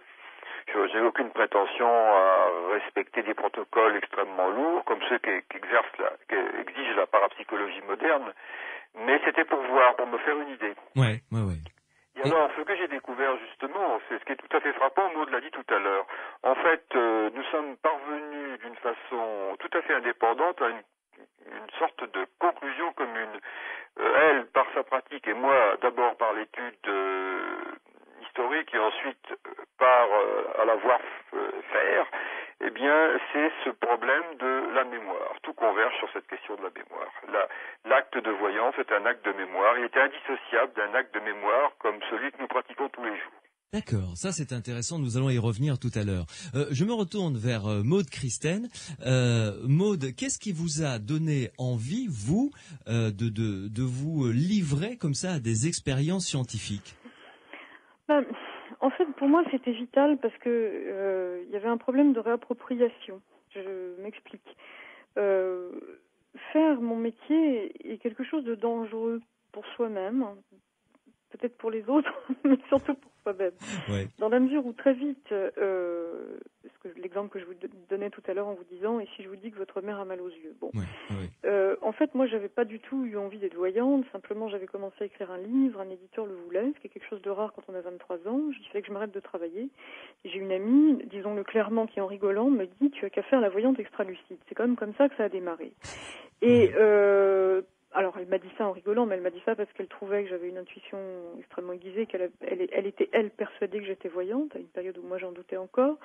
Et c'est elle d'ailleurs qui m'a trouvé mon pseudo Maude Christen, dont nous nous sommes entendus en 3 secondes. Ouais. Et ça te plairait de t'appeler comment, Maude Christen, ça te va? Oui, y a pas de souci. Bon. Mais dans mon esprit, ça devait durer 3 mois, 4 mois, le temps de terminer ce livre. Et ce qui s'est passé, c'est que dès les premiers rendez-vous que j'ai eus, chaque personne qui sortait, d'abord je me suis surprise à raconter ce que je croyais des histoires, et en face de moi on me disait mais oui, tout ça est juste, c'est formidable. Donc j'étais quand même assez bouleversée. Puis bon, je dirais en 15 jours, j'avais déjà une clientèle faite et suffisamment de rendez-vous devant moi. Donc j'étais même submergée, j'ai été médiatisée, peut-être, je sais pas, 4-5 mois plus tard, j'avais déjà des gens de France 2 qui venaient me voir, etc., qui à l'époque étaient Antenne 2. Donc ça m'a tout à fait, ça m'a submergée. Et très rapidement, je me suis dit, bon, il y a quand même un souci, c'est-à-dire que, d'accord, tout le monde me dit, ah, c'est formidable, tout cela arrive, ou parfois n'arrive pas, ça arrive aussi bien sûr, mais enfin globalement, ça avait un succès très important. Et à un moment, ça m'a gênée parce que je me suis dit, finalement, qu'est-ce qu'il y a derrière tout ça? Et j'ai commencé, en fait, par faire des expériences toute seule. C'est-à-dire que la première chose que j'ai fait, j'ai collecté pendant un bon mois des cartes postales partout. Alors, des cartes postales de vieux paysages au puce, des trucs rigolos, farce et attrape, cartes postales de chiens, enfin tout ce qu'on peut trouver en carte postale. Et j'ai fourré tout ça dans un grand sac en papier que j'ai mis derrière moi, derrière mon dos. Je me suis armée de ma main gauche d'une enveloppe, de ma main droite, je l'ai plongée dans le sac. J'ai pris une carte postale que bien sûr je ne voyais pas puisqu'elle était derrière mon dos, je l'ai mis sous l'enveloppe, j'ai fermé l'enveloppe et j'ai écrit sur l'enveloppe pour voir ce que je croyais trouver dedans. Bon, là je me suis rendu compte qu'en effet, ce qui se passait, je pouvais le vérifier de mes yeux. Alors, vous allez me dire, dites donc, vous êtes drôlement obsessionnel de vouloir pratiquer comme ça. Non, parce que je crois qu'il y a beaucoup de situations où la limite entre la voyance et la psychologie n'est pas claire. Et c'était très important pour moi de savoir si ce que je le voyais vraiment, ou si je le devinais, je le déduisais. Ça n'avait pas de sens de continuer cette aventure. Comment vous dire, j'ai une réelle passion pour mon travail, mais cette passion est, je dirais, encore inférieure à la passion que j'ai d'essayer de comprendre le mécanisme qui fait que ça marche. D'abord, le mécanisme qui fait que ça marche, et surtout parce que ça marche, ça bouleverse quand même tout ce qu'on croit de l'espace et du temps, donc ça ne fait rien d'autre que de bouleverser notre culture, avec une rafale de conséquences qui sont extrêmement lourdes sur le plan scientifique et qui dépassent bien entendu ma petite existence de Maude Christen, et qui dépasse également l'existence de ceux qui me font l'honneur de me consulter depuis 20 ans, même si c'est des gens prestigieux. Il y a des enjeux qui sont beaucoup plus importants que la célébrité de mes clients ou que ma propre histoire personnelle. Alors, Maude Christen, une pause. Je me retourne vers Bertrand Meheux pour Bertrand Meheux. Vous posez cette question en tant que membre de l'IMI. Vous êtes un scientifique. Est-ce qu'on peut dire clairement que le phénomène de voyance est maintenant avéré est reconnu comme existant? Bon, je vous répondrai d'abord que de tous les phénomènes paranormaux, c'est celui qui a été le plus étudié, le mieux documenté depuis le plus longtemps. Et parmi les phénomènes paranormaux, disons ce qu'on appelle le psy-réceptif, le plus massivement attesté, c'est la télépathie. Je considère personnellement, effectivement, qu'on peut considérer l'existence de ces phénomènes comme prouvée. Alors après, cela dépend des gens, de leur perception du réel et puis aussi du milieu dans lequel ils évoluent. Si vous êtes par exemple universitaire, vous serez beaucoup plus prudent à dire ça que si vous ne l'êtes pas et ainsi de suite, vous voyez. Il y a évidemment des enjeux stratégiques, des prudences. Mais bon, personnellement, puisque vous me posez brutalement la question, je vous réponds brutalement. Oui. Je considère comme très très fortement probable, disons certaine l'existence de la télépathie et très lourdement probable la question de la précognition et de la voyance, quoi. De la voyance, voilà. Ouais. Mais c'est étonnant, vous n'êtes pas affirmatif, vous dites très très lourdement probable, mais c'est ne serait-ce que dire oui, ça existe, ça pose un problème. Alors, il y a plusieurs niveaux. Je ne parle plus comme ça pour des raisons de prudence universitaire, car je n'ai pas de carrière ou n'ai plus de carrière universitaire à faire, donc je m'en contrefiche. Non, la question est que nous avons affaire à un ordre de réalité qui est instable, vous voyez. Si je mets de l'eau sur le feu et le bout, ainsi de suite. Bon, ça, on est dans le niveau du réel qui est stable, sur lequel il y a une prédiction de la science qui peut s'exercer de façon certaine. Tandis que là, nous sommes dans le domaine des phénomènes, je dirais pas non répétables, mais semi-répétables. D'accord. Ouais. Donc un ordre de la réalité qui est fragile, qui passe par nos attentes, nos désirs, nos craintes, nos espoirs, etc. Et ça ne marche pas d'une façon. Si vous voulez, si ça marchait comme l'eau qu'on met sur le feu, on ne serait pas en train de discuter de ce problème, vous comprenez? Ouais. C'est donc qu'il y a encore une fragilité, une incertitude. Alors après, viennent se greffer là-dessus des enjeux idéologiques, des enjeux de carrière qui compliquent démesurément le problème, qui fait que certaines personnes ne sont pas autorisées à se prononcer ou n'osent pas le faire, vous voyez? Oui. Bien. Mais en gros, je considère que compte tenu des difficultés, compte tenu de l'ordre de la fragilité des phénomènes, etc., on peut considérer comme très très probable leur existence. Suffisamment en tout cas, parce que c'est la partie qui m'intéresse moi, pour réfléchir à leurs implications philosophiques, sans faire un saut dans l'absurde. Vous comprenez ? Là, je me tourne cette fois-ci vers Grégory Gutiérrez, excusez-moi, j'écorche votre nom depuis tout à l'heure, Grégory. Même question pour vous, est-ce que vous êtes dans le domaine du très fortement probable, ou est-ce que, sans détour, vous dites oui, c'est un phénomène qui existe? Maintenant, quant à savoir comment il fonctionne, comment, ça devient très compliqué, mais est-ce que vous pouvez, vous, dire oui, ça existe? Bien, écoutez, je suis assez d'accord avec Bertrand là-dessus. Effectivement, dans tous les dossiers qu'on peut lire, et il y en a énormément, sur les phénomènes paranormaux, et notamment sur les phénomènes psy, la voyance, la psychokinèse, etc., à mon sens, le dossier de la voyance télépathie, moi j'ai du mal à faire une distinction entre les deux, me semble être vraiment le plus avéré. Et à l'heure d'aujourd'hui, en juin 2006 où je vous parle, mon opinion est qu'effectivement, l'occurrence de la voyance, selon moi, a été attestée. Voilà. Alors après, effectivement, comment ça fonctionne, d'où ça vient, oui, ça après, là... et quelles questions, des fois très lourdes, ça peut poser par rapport à notre vision du monde, nous occidentaux, pour résumer un peu les choses, là c'est autre chose. On en est au stade de l'observation. On peut observer dans certaines conditions qu'il faut respecter l'occurrence du phénomène. Après, la réalité du phénomène. La réalité du phénomène, oui.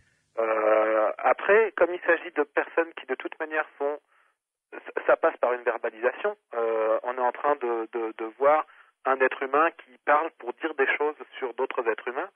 On a le problème qu'on a à chaque fois qu'on a une analyse de texte à faire. C'est-à-dire qu'on peut ne pas être d'accord sur l'analyse. Ouais. Donc il faut essayer de documenter ça le mieux possible, de manière la plus objective, mais c'est pas aussi simple que l'attraction terrestre. L'attraction terrestre, ou de l'eau qui bout, comme disait Bertrand. Et vous avez prouvé qu'elle existe. Et à chaque fois que vous ferez retomber votre stylo, vous aurez prouvé qu'elle existera encore. Je me tourne vers Maude Christen. Maude, à la lumière de ce que viennent de dire Grégory Gutiérrez et Bertrand Méheux, ça montre l'étendue du chemin qui reste encore à parcourir, y compris pour vous qui avez envie de creuser dans ce sens. Oui. J'ai pas le choix. Enfin, comment vous expliquer ? Le fait de creuser dans ce sens, pour moi, n'est pas vraiment un choix, c'est un devoir. C'est-à-dire que vous comprenez, la voyance, c'est la chose la plus révolutionnaire qui puisse exister sur le plan intellectuel. Parce que qu'on imagine que j'ai des informations sur vous, parce que vous venez me voir et que je vous ai devant moi et que je les devine par mon sens de l'observation, le sens d'observation qu'on retrouve par exemple très aiguisé chez les policiers ou des gens comme ça. Bon, c'est intéressant, mais c'est pas très intéressant au fond. Ça ne modifie pas ce qu'on va penser du monde. Mais si on se dit, par exemple, que lorsque je suis emmenée sur des sites où je suis capable, par exemple, de faire le dessin de ce qu'a été ce site avant que ce site ne soit ce qu'il est aujourd'hui. Oui, par exemple, l'expérience que vous avez faite pour M6, où on vous a amené dans un appartement et où vous avez découvert que c'était le lieu, avant que l'immeuble ne soit construit, si je me souviens bien, le lieu où résidait un cirque, en fait, c'est ça ? Une autre expérience a été faite plus récemment, en décembre dernier, en prime time en Belgique, sur RTL. On m'a emmené dans un lieu qui avait été un hôpital militaire, qui a été totalement rasé, lieu sur lequel je suis arrivée les yeux bandés, bien sûr. Et une fois que j'étais dans les appartements témoins qui ont servi à ce lieu, j'ai fait un dessin de cet ancien hôpital militaire, extrêmement précis. À l'époque, les personnes qui ont fait cette émission ne connaissaient pas, n'avaient pas fait les recherches de documentation sur cet hôpital. Ils savaient juste que ça avait été un hôpital militaire, ce qui était déjà bien. Bien entendu, j'ai parlé de maladies, de chirurgie, de réparation, mais au-delà de ça, j'ai fait un dessin et quand ils ont recherché dans les archives, ils ont pu superposer mon dessin, mon croquis, avec les photos de cet hôpital en, je crois, 1910. Donc, vous comprenez que si on peut se balader comme ça dans le temps, et décrire ce qu'ont été des lieux. Vous vous rendez compte de la cascade de conséquences que ça a qu'est-ce que c'est que la matière ? Alors, est-ce qu'il y a une mémoire de la matière ? Où je vais chercher l'information ? Comment me vient cette information ? Alors, la télépathie au sens où on l'entend habituellement, c'est-à-dire vous et moi dans une pièce et moi qui devine ce que vous pensez, ça peut pas vraiment marcher dans la mesure où le dessin que j'ai fait, aucun des membres de l'équipe n'aurait pu me le souffler puisque même n'avait pas fait les recherches. En revanche, si on pense à télépathie au sens large, y a-t-il un être humain sur cette terre qui sait à quoi a ressemblé cet hôpital militaire? Évidemment, la définition marche, puisque j'ai très bien pu aller chercher l'information dans l'esprit de cet être humain. Bon, en revanche, il m'est arrivé de faire des expériences, par exemple dans des boîtes qui avaient été scellées par des gens qui n'étaient plus de ce monde, et de tout de même arriver à caractériser ce qu'il y avait à l'intérieur de la boîte. Donc, comment la télépathie peut permettre d'expliquer ça, si on accepte une télépathie au sens vraiment très très large, d'esprit à esprit, indépendamment de l'espace et du temps. Alors, moi, ce qui m'amuse avec des chercheurs comme Grégory ou comme Bertrand, c'est de faire différents cas de figure. On a fait de nombreux cas de figure. Bertrand me tendant une enveloppe dans laquelle il sait ce qu'il y a, Bertrand me tendant une enveloppe et allant lire son journal à l'extérieur, Grégory me tendant une enveloppe dans laquelle il ne sait pas ce qu'il y a. Enfin, bon, on a tout tenté, et bien entendu, on se rend compte que, parfois ça marche pas aussi, mais quand ça fonctionne, il est clair que ça bouleverse vraiment ce qu'on pense de la communication. Et c'est extrêmement riche. Je pourrais pas ne pas faire d'expérimentation. D'abord parce que pour moi, c'est, quand je vous disais, me réapproprier le phénomène. Si je vous dis tout un tas de choses sur vous et sur votre famille, vous êtes ravis, je suis ravie pour vous, mais moi je peux rien en vérifier. Alors que quand vous me tendez une enveloppe et que je vous dis...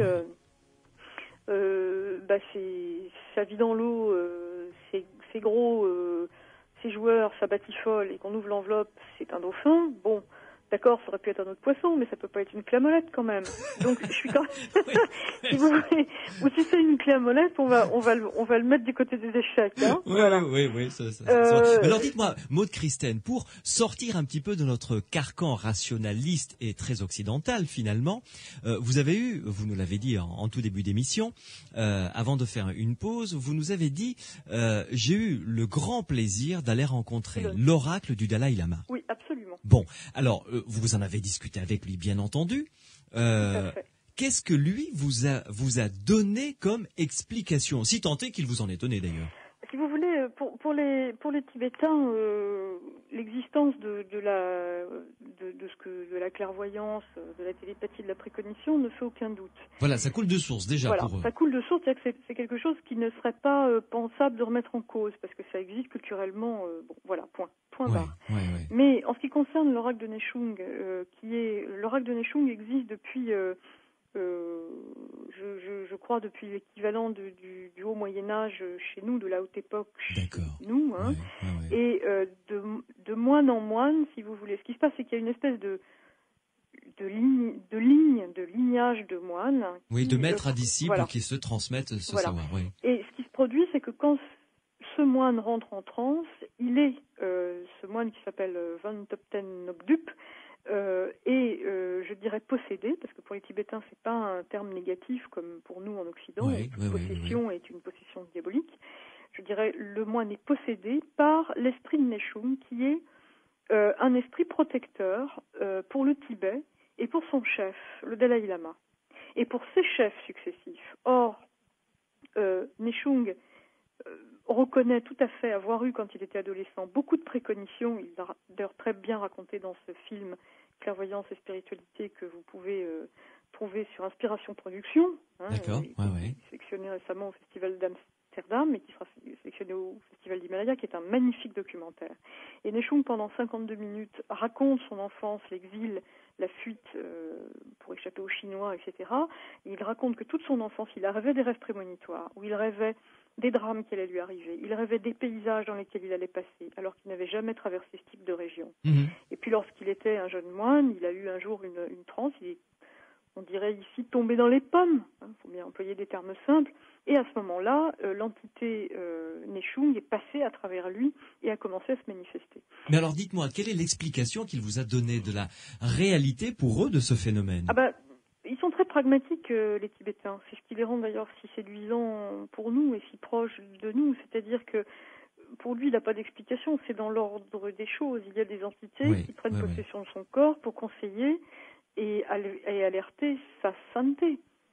J'ai pu assister au Telo Tsetchu, qui est la réunion des oracles, qui a lieu, si ma mémoire est bonne, tous les 7 ans.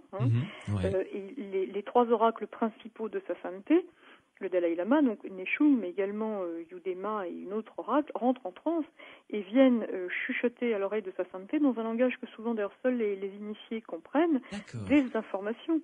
Mais tout le monde se rappelle très bien de ce merveilleux film de Scorsese où on voit sa sainteté, le Dalai Lama, fuir de Chine, fuir les Chinois grâce à une prévision de Nechung qui lui dessine en transe l'endroit par lequel il va pouvoir passer dans le mur. Donc ils ont une lecture, je dirais, extrêmement pragmatique de la divination, mais pour eux c'est l'ordre des choses. Alors ils l'expliquent d'une façon qui serait très valorisante pour moi si j'avais pas, Dieu merci pour moi, une distance. C'est que j'ai été reçu là-bas par Khenpo Rinpoche, qui est le grand maître qui lui initie les oracles et qui est d'abord chargé de les reconnaître et qui également les aide dans leur parcours. Et il me dit, écoutez, c'est simple, vous avez ça parce que vous l'avez mérité. Voilà, tout simplement, point. Mais c'était justement pas ce que j'avais envie d'entendre. Donc je comprends que dans sa culture, si vous voulez, si lui, dans sa culture, dit ça à ses oracles, dans la mesure où déjà Nechung est un moine et où il a son ego a été rompu depuis l'âge de 12 ans. Enfin, vous imaginez. Ça pose aucun problème pour lui. Ça pose aucun problème d'ego. Mais si vous dites ça... un occidental un peu fragile du ciboulot. C'est bon, il a le melon et là c'est mort. Bon. Voilà. Maude Christine, une pause et on vous retrouvera en compagnie de Grégory Gutiérrez et en compagnie de Bertrand Meheux pour continuer à essayer de cerner ce phénomène fascinant qu'est la voyance. Sud Radio, les aventuriers de l'étrange. Mathieu Chédid sur Sud Radio dans Les Aventuriers de l'étrange, en tête-à-tête sur Sud Radio. Nous parlons dans Les Aventuriers de l'étrange donc de la voyance avec Maude Christine qui est en notre compagnie, également en compagnie de Bertrand Meheux que vous commencez à bien connaître si vous êtes un fidèle de cette émission puisqu'il était notre invité pour un livre qu'il vient de faire paraître récemment, Histoire paranormale du Titanic aux éditions J'ai lu. Il est l'auteur également d'un livre intitulé 100 mots pour comprendre la voyance aux éditions Les Empêcheurs de tourner en rond. Je commencerai avec, pour cette partie, avec Grégory Gutierrez, avec vous, qui êtes auteur des Aventuriers de l'Esprit aux presses du Châtelet. Vous avez filmé, Grégory, une séance, une consultation avec Maude Christen. C'est la première fois que cela se produit.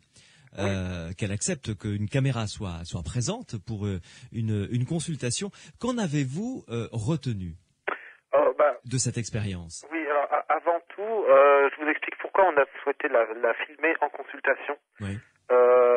C'est parce qu'il nous semblait que, avant d'étudier un phénomène quel qu'il soit, et là c'était particulièrement le cas, il faut le voir se dérouler dans son écologie, dans son environnement naturel. Dans son biotope. Dans son biotope, voilà, Oui. tout à fait.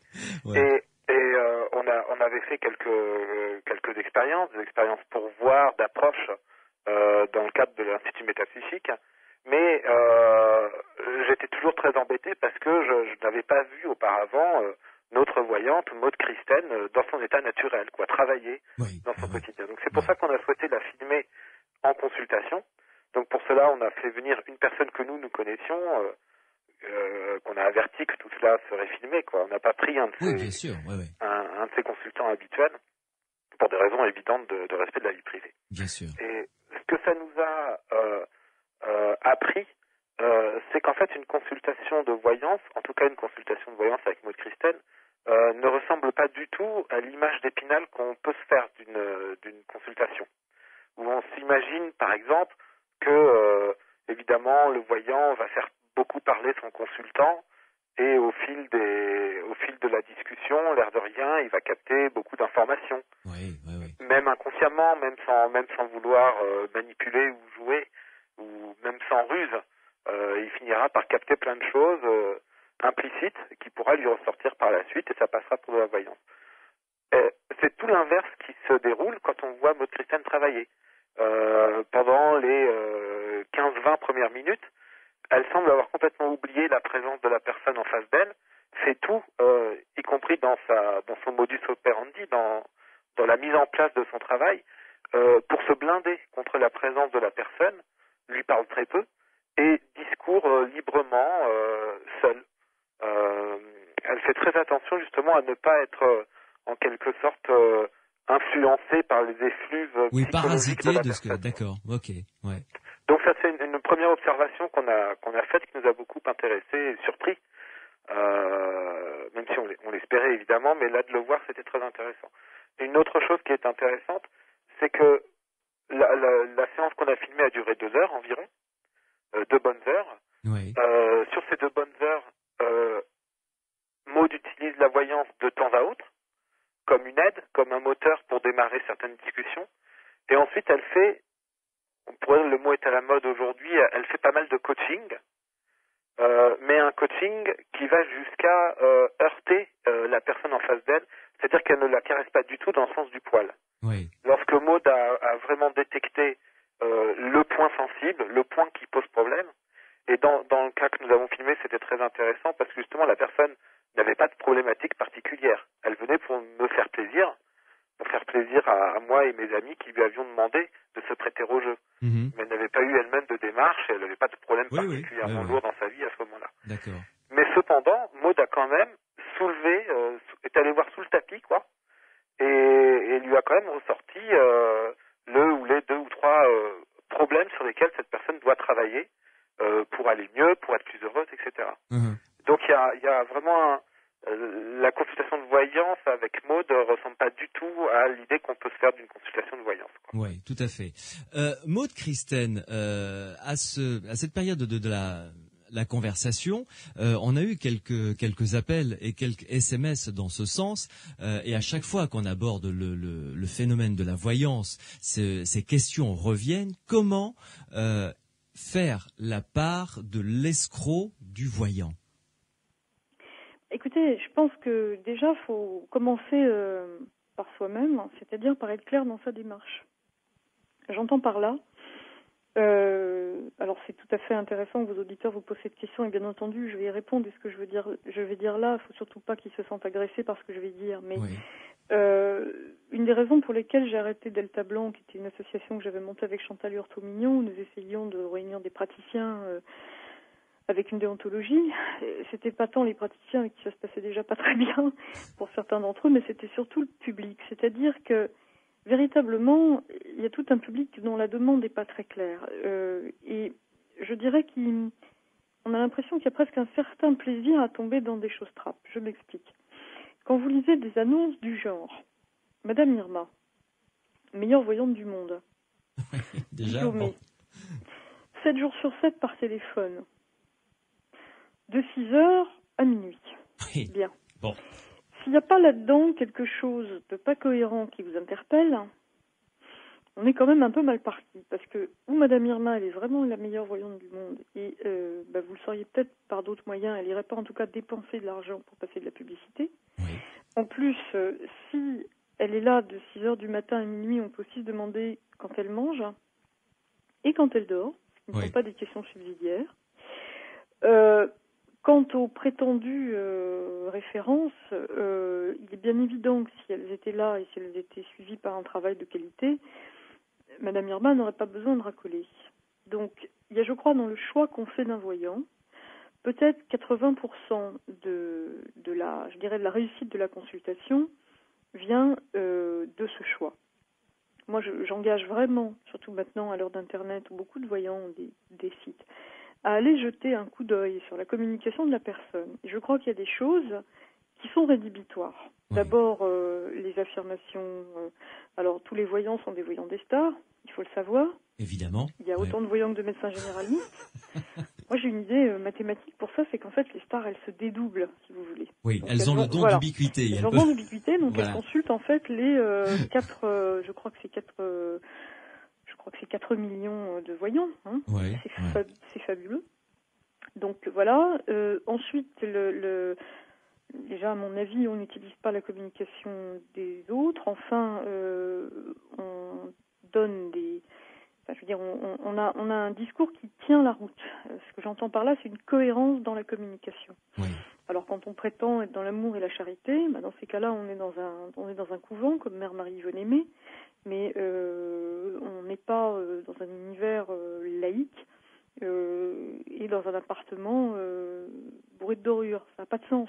Vous voyez. Donc, faut chercher la cohérence. Mais exactement, j'ai envie de dire, comme vous chercheriez un avocat, ou un bon garagiste, un bon garagiste, il y a quand même des choses qu'il faut relever dans le style de communication. Alors bien sûr, rien ne vaut le bouche à oreille.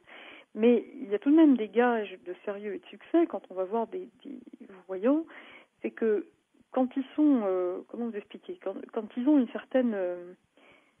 Quand les gens ont vraiment des capacités, très franchement, ça se sait, sauf s'ils sont très jeunes. Il n'y a pas non plus beaucoup de gens qui voient de manière un peu spectaculaire. Et bien souvent, c'est vos amis qui vous disent, je pense à un tas de gens que je ne citerai pas, mais qui n'ont jamais eu de contact avec les médias, mais qui sont connus, en tout cas à Paris, et chez qui tout le monde va bien volontiers parce qu'on sait qu'ils sont bons. Oui, bon. Oui. Mais ça se sait, ils exercent, j'ai envie de dire, si vous avez affaire à quelqu'un qui exerce depuis 20 ans, qui n'a jamais passé une pub de sa vie, déjà, par simple recoupement économique, qu'il n'est pas mauvais, vous voyez. Oui, tout à fait. Maintenant, après ça, il y a toute une attitude à avoir, et je crois que l'attitude, en tout cas, qu'est-ce que je ferais moi si j'allais voir un voyant ? Déjà, je commencerais par me taire. Alors, il ne s'agit pas de se conduire comme un odieux personnage, arrivé, le sourcil froncé, suspicieux, et de bloquer le phénomène. Mais déjà, vous arrivez, vous vous taisez, et où la personne est capable de vous dire quelque chose de pertinent sur vous, et ça peut peut-être continuer pour le futur, ou bien vous avez affaire à des généralités horoscopiques, et ça vaut vraiment pas le coup de rester. Oui, là. Je crois qu'une fois qu'on a dépassé le problème de la communication, qu'on va voir quelqu'un qui travaille par bouche à oreille ou qui est connu, parce qu'il y a aussi des voyants connus qui sont remarquables, mais encore faut-il que leur communication soit tout de même en accord et la réalité de leur pratique en accord avec leur discours. Oui. Bertrand, mais dites-moi, est-ce que, je vais peut-être dire une bêtise, mais est-ce que il ne serait pas envisageable de créer une sorte de comité scientifique qui soit aussi un comité d'éthique qui puisse dire cette personne a de vrais talents de voyance et celle-ci non. Vous savez, une espèce de label français. Mais cette structure existe.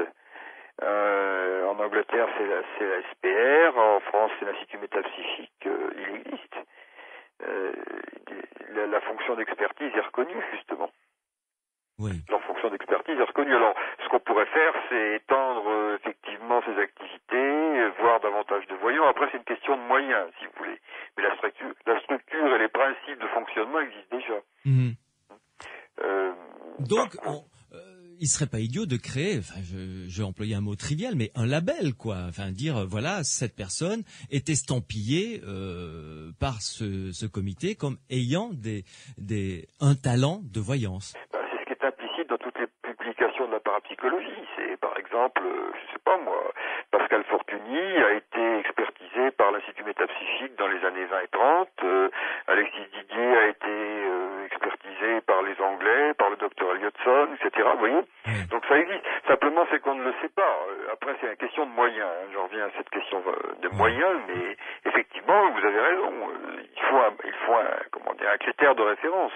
Autrement, on tombe dans le n'importe quoi, bien entendu. Oui.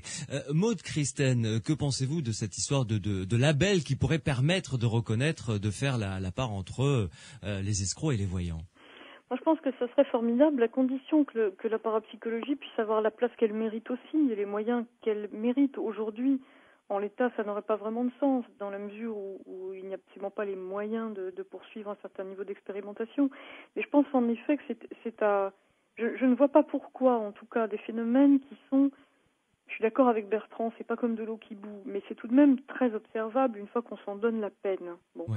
je vois pas pourquoi ces phénomènes qui sont observables, je dirais presque comme des résultats sont observables en médecine, et j'y tiens. Ils sont pas absolus, mais ils sont suffisamment déterminants pour qu'un jour on obtienne par exemple une mise d'autorisation sur le marché pour un médicament. Ça veut pas dire que le médicament il marche à 100% comme de l'eau qui bout, ça veut dire que dans un très grand nombre de cas, il prouve son efficacité. Bon. Oui. Je ne vois pas pourquoi ces phénomènes, qui sont à peu près de cet ordre, on ne pourrait pas penser des procédures qui les valident. Maintenant, ce que je crois, c'est qu'il y a une très très grande résistance culturelle, qu'on n'a pas du tout d'ailleurs chez les Tibétains. Sa sainteté se laisse vraiment approcher par le monde scientifique au plus haut niveau. Il y a beaucoup beaucoup d'intérêt à imaginer qu'on puisse, je dirais même, tester les capacités des devins, et c'est des choses qui les dérangent absolument pas. Mais en revanche, moi j'ai envie de poser la question à Grégory ou à Bertrand, mais combien de voyants professionnels vous appellent chaque année sur les 4 millions pour demander à participer à des tests Talimi? Oui, justement, réponse Grégory Gutiérrez. Oui, je vais répondre, et la discussion est très intéressante. Effectivement, comme je réponds à la question de Maude, quasiment personne. On a essentiellement des appels concernant ces sujets-là de la voyance, qu'on les appelle sur d'autres choses aussi. Oui. Soit des personnes, des amateurs qui pensent avoir des dons, qui pensent vivre des rêves prémonitoires ou qui pensent avoir un don de voyance, ils ne savent pas trop quoi en faire, et donc qu'on fait bien volontiers venir chez nous pour discuter un peu avec la personne et voir un peu ce qui se passe. Oui. Soit des consultants potentiels qui nous appellent pour avoir justement l'expertise de l'IMI. Et voilà, conseillez-moi un voyant sur ma région. Et là, je reprends les propos de Bertrand parce que j'ai peur que demain, le pauvre secrétaire de l'IMI soit inondé d'appels de vos auditeurs. La réponse qu'on leur fait est toujours la même et c'est celle qu'a donnée Maude. C'est-à-dire qu'on ne donne pas d'adresse ni de nom de voyant à consulter. Oui, vous n'établissez pas une sorte d'annuaire, quoi. Non, de toute façon, matériellement, on ne le peut pas. Tout institut que l'on soit, avec tout le patrimoine et l'histoire que l'on a, on reste une fondation d'utilité publique, mais une fondation privée. Donc on n'a pas les fonds d'une administration pour faire un travail de recensement aussi important, avec des résultats, avec une liste de bons et de mauvais voyants, comme il peut y avoir une liste des bonnes sociétés. Ou des bons garagistes et des mauvais quoi. garagistes, Voilà. etc. Bien sûr, oui. Oui. Mais surtout, voilà, on donne le même genre de conseil qu'a donné Maude, c'est-à-dire regardez par vous-même dans les petites annonces, etc. Renseignez-vous. Et effectivement, le voyant que vous trouvez à la fin de votre programme télé, dans son encart arc-en-ciel, avec 3000 prix de salon de la voyance, etc. Effectivement, si vous allez l'appeler, ne vous plaignez pas ensuite d'avoir des mauvais résultats ou d'avoir perdu beaucoup d'argent tout d'un coup, quoi. Oui, voilà. Maude Christen. On va dire quelque chose qui est très très important qui concerne alors là une escroquerie assez facile à détecter, c'est les voyances gratuites. Alors ça j'en parle parce que c'est un souci grave. Il y a d'ailleurs Ronki qui est un prestidigitateur qui a que l'on a reçu dans cette émission. Voilà. Qui en a très très bien parlé dans son dernier livre, qui est remarquable. De mes yeux vus, oui, très bon bouquin. Ouais, c'est vrai. Et il parle de cette escroquerie à la voyance qui consiste à passer des publicités, donc tout de même payer de sa poche pour offrir des voyances gratuites. Quelle générosité! Et en fait, il s'agit bien entendu de traquenards qui n'ont pour autre but que de vous envoyer des circulaires, faisant monter la tension et la pression jusqu'à ce que vous ayez vraiment peur. Alors au début, on vous dit que vous êtes formidable, lettre 1. Lettre 2, vous êtes formidable, mais ça va pas durer. Et lettre 3, si vous achetez pas le gris-gris porte-bonheur... Ça va aller très très mal, très vite. Ça va aller vraiment super mal, voilà. Ouais. Alors ça, il n'y a pas, il y a des gens qui pratiquent la voyance gratuite, eh bien, écoutez, ils vont pas passer de publicité pour ça. Méfiez-vous aussi qu'ils n'aient pas derrière à vous refiler l'idéologie d'une secte ou autre chose de plus conséquent. Ouais. J'ai comme ça une cliente qui a été tout à fait attirée par une dame qui faisait de la voyance gratuitement. La voyance, elle la faisait gratuitement, mais les désenvoûtements, en revanche, ils étaient payants. Ouais, et quand elle commençait à vous raconter que votre petit garçon de 13 ans allait devenir aveugle si vous lui donniez pas suffisamment d'argent pour qu'elle puisse faire le désenvoûtement, vous regrettiez souvent d'avoir fait l'économie d'une consultation. Voilà. Ah oui, ça j'imagine, effectivement. Voilà. Alors donc, Maude Christène, les salons de la voyance, vous savez, que l'on voit fleurir de temps à autre, ça c'est à éviter comme la peste, visiblement. Écoutez, il y a très probablement à l'intérieur de ces salons des gens qui sont jeunes et qui n'ont pas d'autres possibles, mais enfin, pour s'en sortir et qui peut-être sont pertinents. Mais la démarche en elle-même ne me paraît pas compatible avec le fait de faire un travail de qualité. Parce que vous pouvez pas, déjà, je crois que ce qui est à mettre en cause, ce n'est pas les voyants qui travaillent dans ces salons, c'est les organisateurs de ces salons, qui sont tout de même des gens qui s'en mettent vraiment plein les poches et qui vendent à prix d'or de petits stands à des gens qui sont obligés de travailler toute la journée pour le rentabiliser. Ouais. Je crois qu'il faut être sérieux. Il n'est plus du tout question de voyance, il est question d'autre chose. Alors, il peut être question d'un coaching intuitif, il peut être question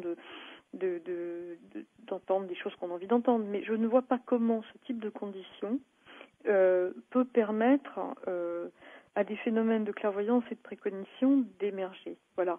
En tout cas, moi, aujourd'hui, si je devais travailler dans ce type de conditions, je ne le pourrais pas. C'est-à-dire que bien qu'ayant développé mes capacités, n'hésitant jamais à en faire la preuve, que ce soit à travers des démonstrations télévisées ou à travers ma collaboration avec des scientifiques français et étrangers, je suis incapable de travailler dans ces conditions. Voilà. Donc je ne vois pas comment il est possible de faire de la voyance dans ces conditions. Voilà. Ça au moins, c'est clair. Maude Christène, vous restez avec nous, Bertrand Méheux également, Grégory Gutiérrez aussi. Une pause et on se retrouve pour notre toute dernière ligne droite des aventuriers de l'étrange. Les aventuriers de l'étrange sur Sud Radio.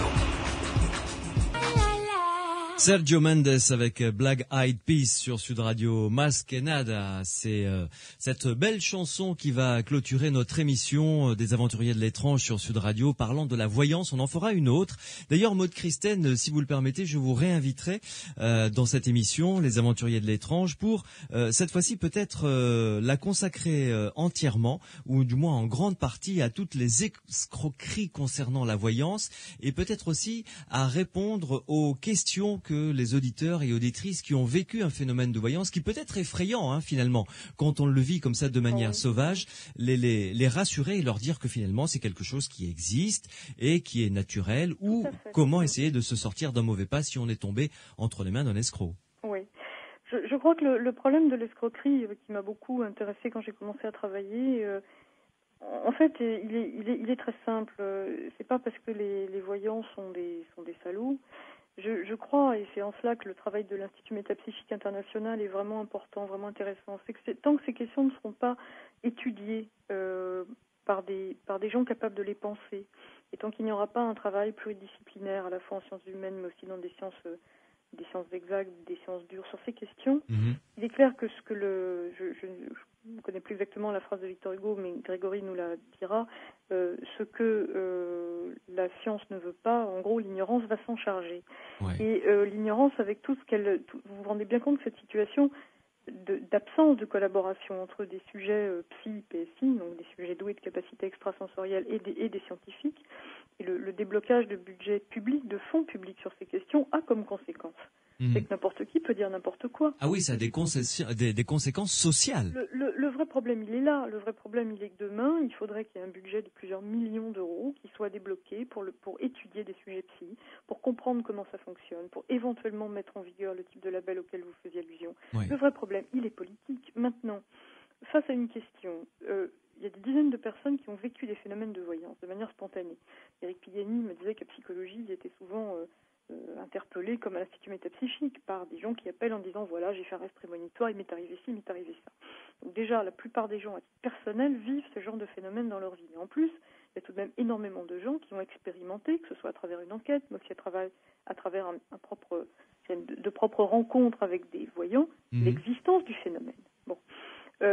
Dans la mesure où ces phénomènes sont officiellement, c'est même pas que la science en France dit qu'il n'existe pas, c'est qu'il n'y a même pas 1 euro public qui est dépensé pour étudier cette question. On n'est même pas à dire ça marche à cause de ci ou grâce à ça. On est simplement à dire étudions-les. Et là où je rejoins évidemment Bertrand Méheux, c'est que le dossier est suffisamment riche aujourd'hui pour qu'au moins on s'y penche.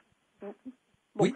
Et si l'université faisait son boulot, c'est-à-dire si elle travaillait sur ces questions, si le CNRS faisait son boulot, si des fonds étaient dépensés sur ces questions, on pourrait peut-être résoudre le problème de l'escroquerie d'une manière normale, je dirais d'une manière naturelle, ça se résoudrait naturellement, parce que chacun saurait de quoi il en retourne, ce qu'on peut en attendre. Il y aurait une éducation faite à ce propos. Il y aurait une éducation. Oui. Or, puisque cette éducation n'est pas faite, et n'est pas en voie d'être faite, puisque les politiques pour le moment ne déboursent pas un euro là-dessus, ça continuera éternellement. Oui. Et c'est pas la question des escrocs qui ne font qu'utiliser finalement les failles d'un système, c'est la question du système. Hein. Oui. Bertrand Méheux, on peut reprendre là les termes de Walter von Locadou, qui a un service qui est subventionné par l'État allemand en Allemagne, et un service qui est consacré exclusivement à ça avec des fonds publics, et il travaille justement à ce phénomène, enfin à ce travail d'éducation de la population. Oui, bien sûr, à Freiburg, en Breisgau, ils ont un institut qui étudie les limites de la psyché et qui, justement, le principe est que, si vous voulez, lorsqu'on n'étudie pas ces choses, elles tombent, elles pourrissent, elles se dégradent, elles deviennent des croyances qui peuvent même être dangereuses. Oui, oui. Donc la politique qui est suivie par nos gouvernements est exactement celle que Michel Foucault utilisait pour, caractérise à propos de la prison. Il disait que bien que la prison soit éprouvé son caractère néfaste depuis au moins 2 siècles, on continue d'entasser les prisonniers. Lui, il pensait que c'est parce qu'on avait besoin, si vous voulez, d'un volant d'informateurs, etc., de manière à justifier l'appareil répressif. Bon, si on transpose la théorie de Foucault à notre problème, ça donne ceci: les rationalistes ont besoin de l'escroquerie, des voyants, de la voyance bas de gamme pour justifier leur blocage. Oui. Ils laissent pourrir la chose. Oui. Et alors, je rebondis sur ce que disait Maud, bien sûr, il n'y a pas un sou qui est dépensé pour étudier ces questions officiellement, mais pour dépenser de l'argent, il faudrait d'abord qu'on reconnaisse au moins l'existence d'un problème. Or, si vous regardez la liste officielle des objets scientifiques du CNRS, eh bien, ça n'existe pas. Le sujet n'existe pas. La science n'a pas à en connaître en termes juridiques, si vous voulez. Ouais, voilà. ouais. Donc, il faudrait commencer par reconnaître que ça existe, pour pouvoir ensuite dépenser un peu d'argent dessus, éventuellement. Mais voilà. comme dit le problème existe, au moins. Mais comme dit Walter von Locadou, c'est un problème de salubrité publique. Oui, bien entendu, à partir du moment où ces choses ne sont pas prises en charge, elles se dégradent. Ça a été reconnu, ça, dès le début du 19e siècle par les grands magnétiseurs qui avaient compris que si la science ne prenait pas en charge ces phénomènes, eh bien on allait revoir revenir les pires croyances. Oui.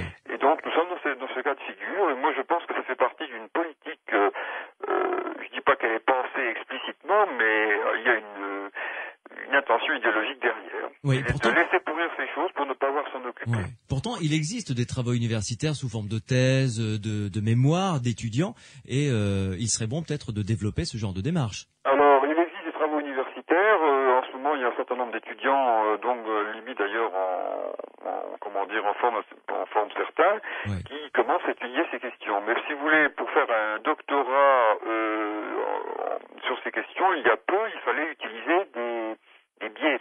Vous ne pouviez pas affronter directement la question. Oui, sinon votre carrière était plombée, quoi. C'est ça. En gros, c'est ça. Exactement.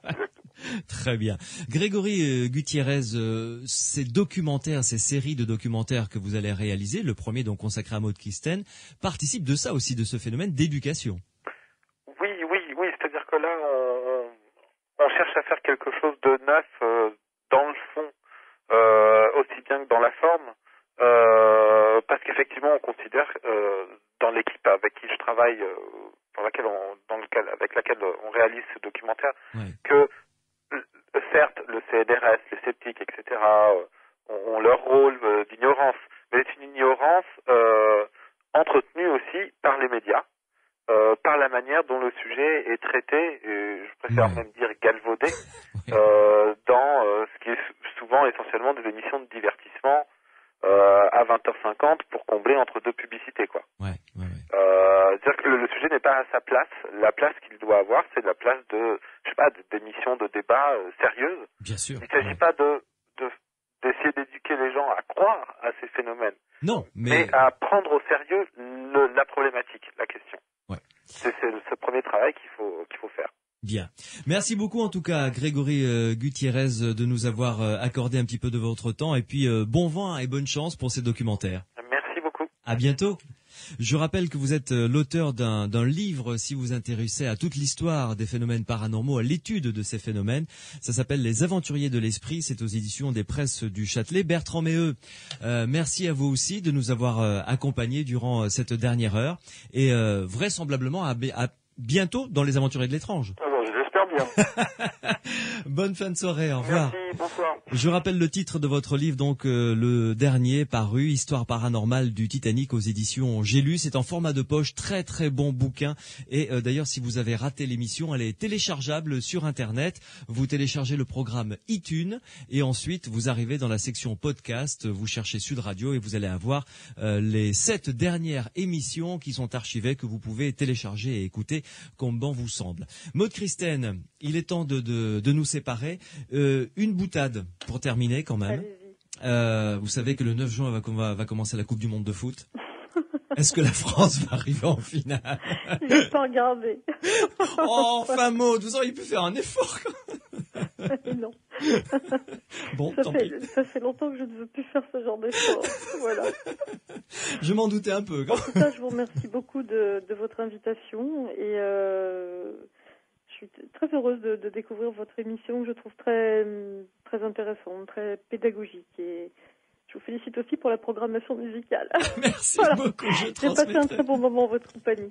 C'est réciproque. Merci beaucoup, Maud Christen. Au revoir. À bientôt, au revoir. Sud Radio. Samedi et dimanche, 22h minuit. Louis Benedì, Les Aventuriers de l'étrange. Che Silorio Massarini sostiene di forza.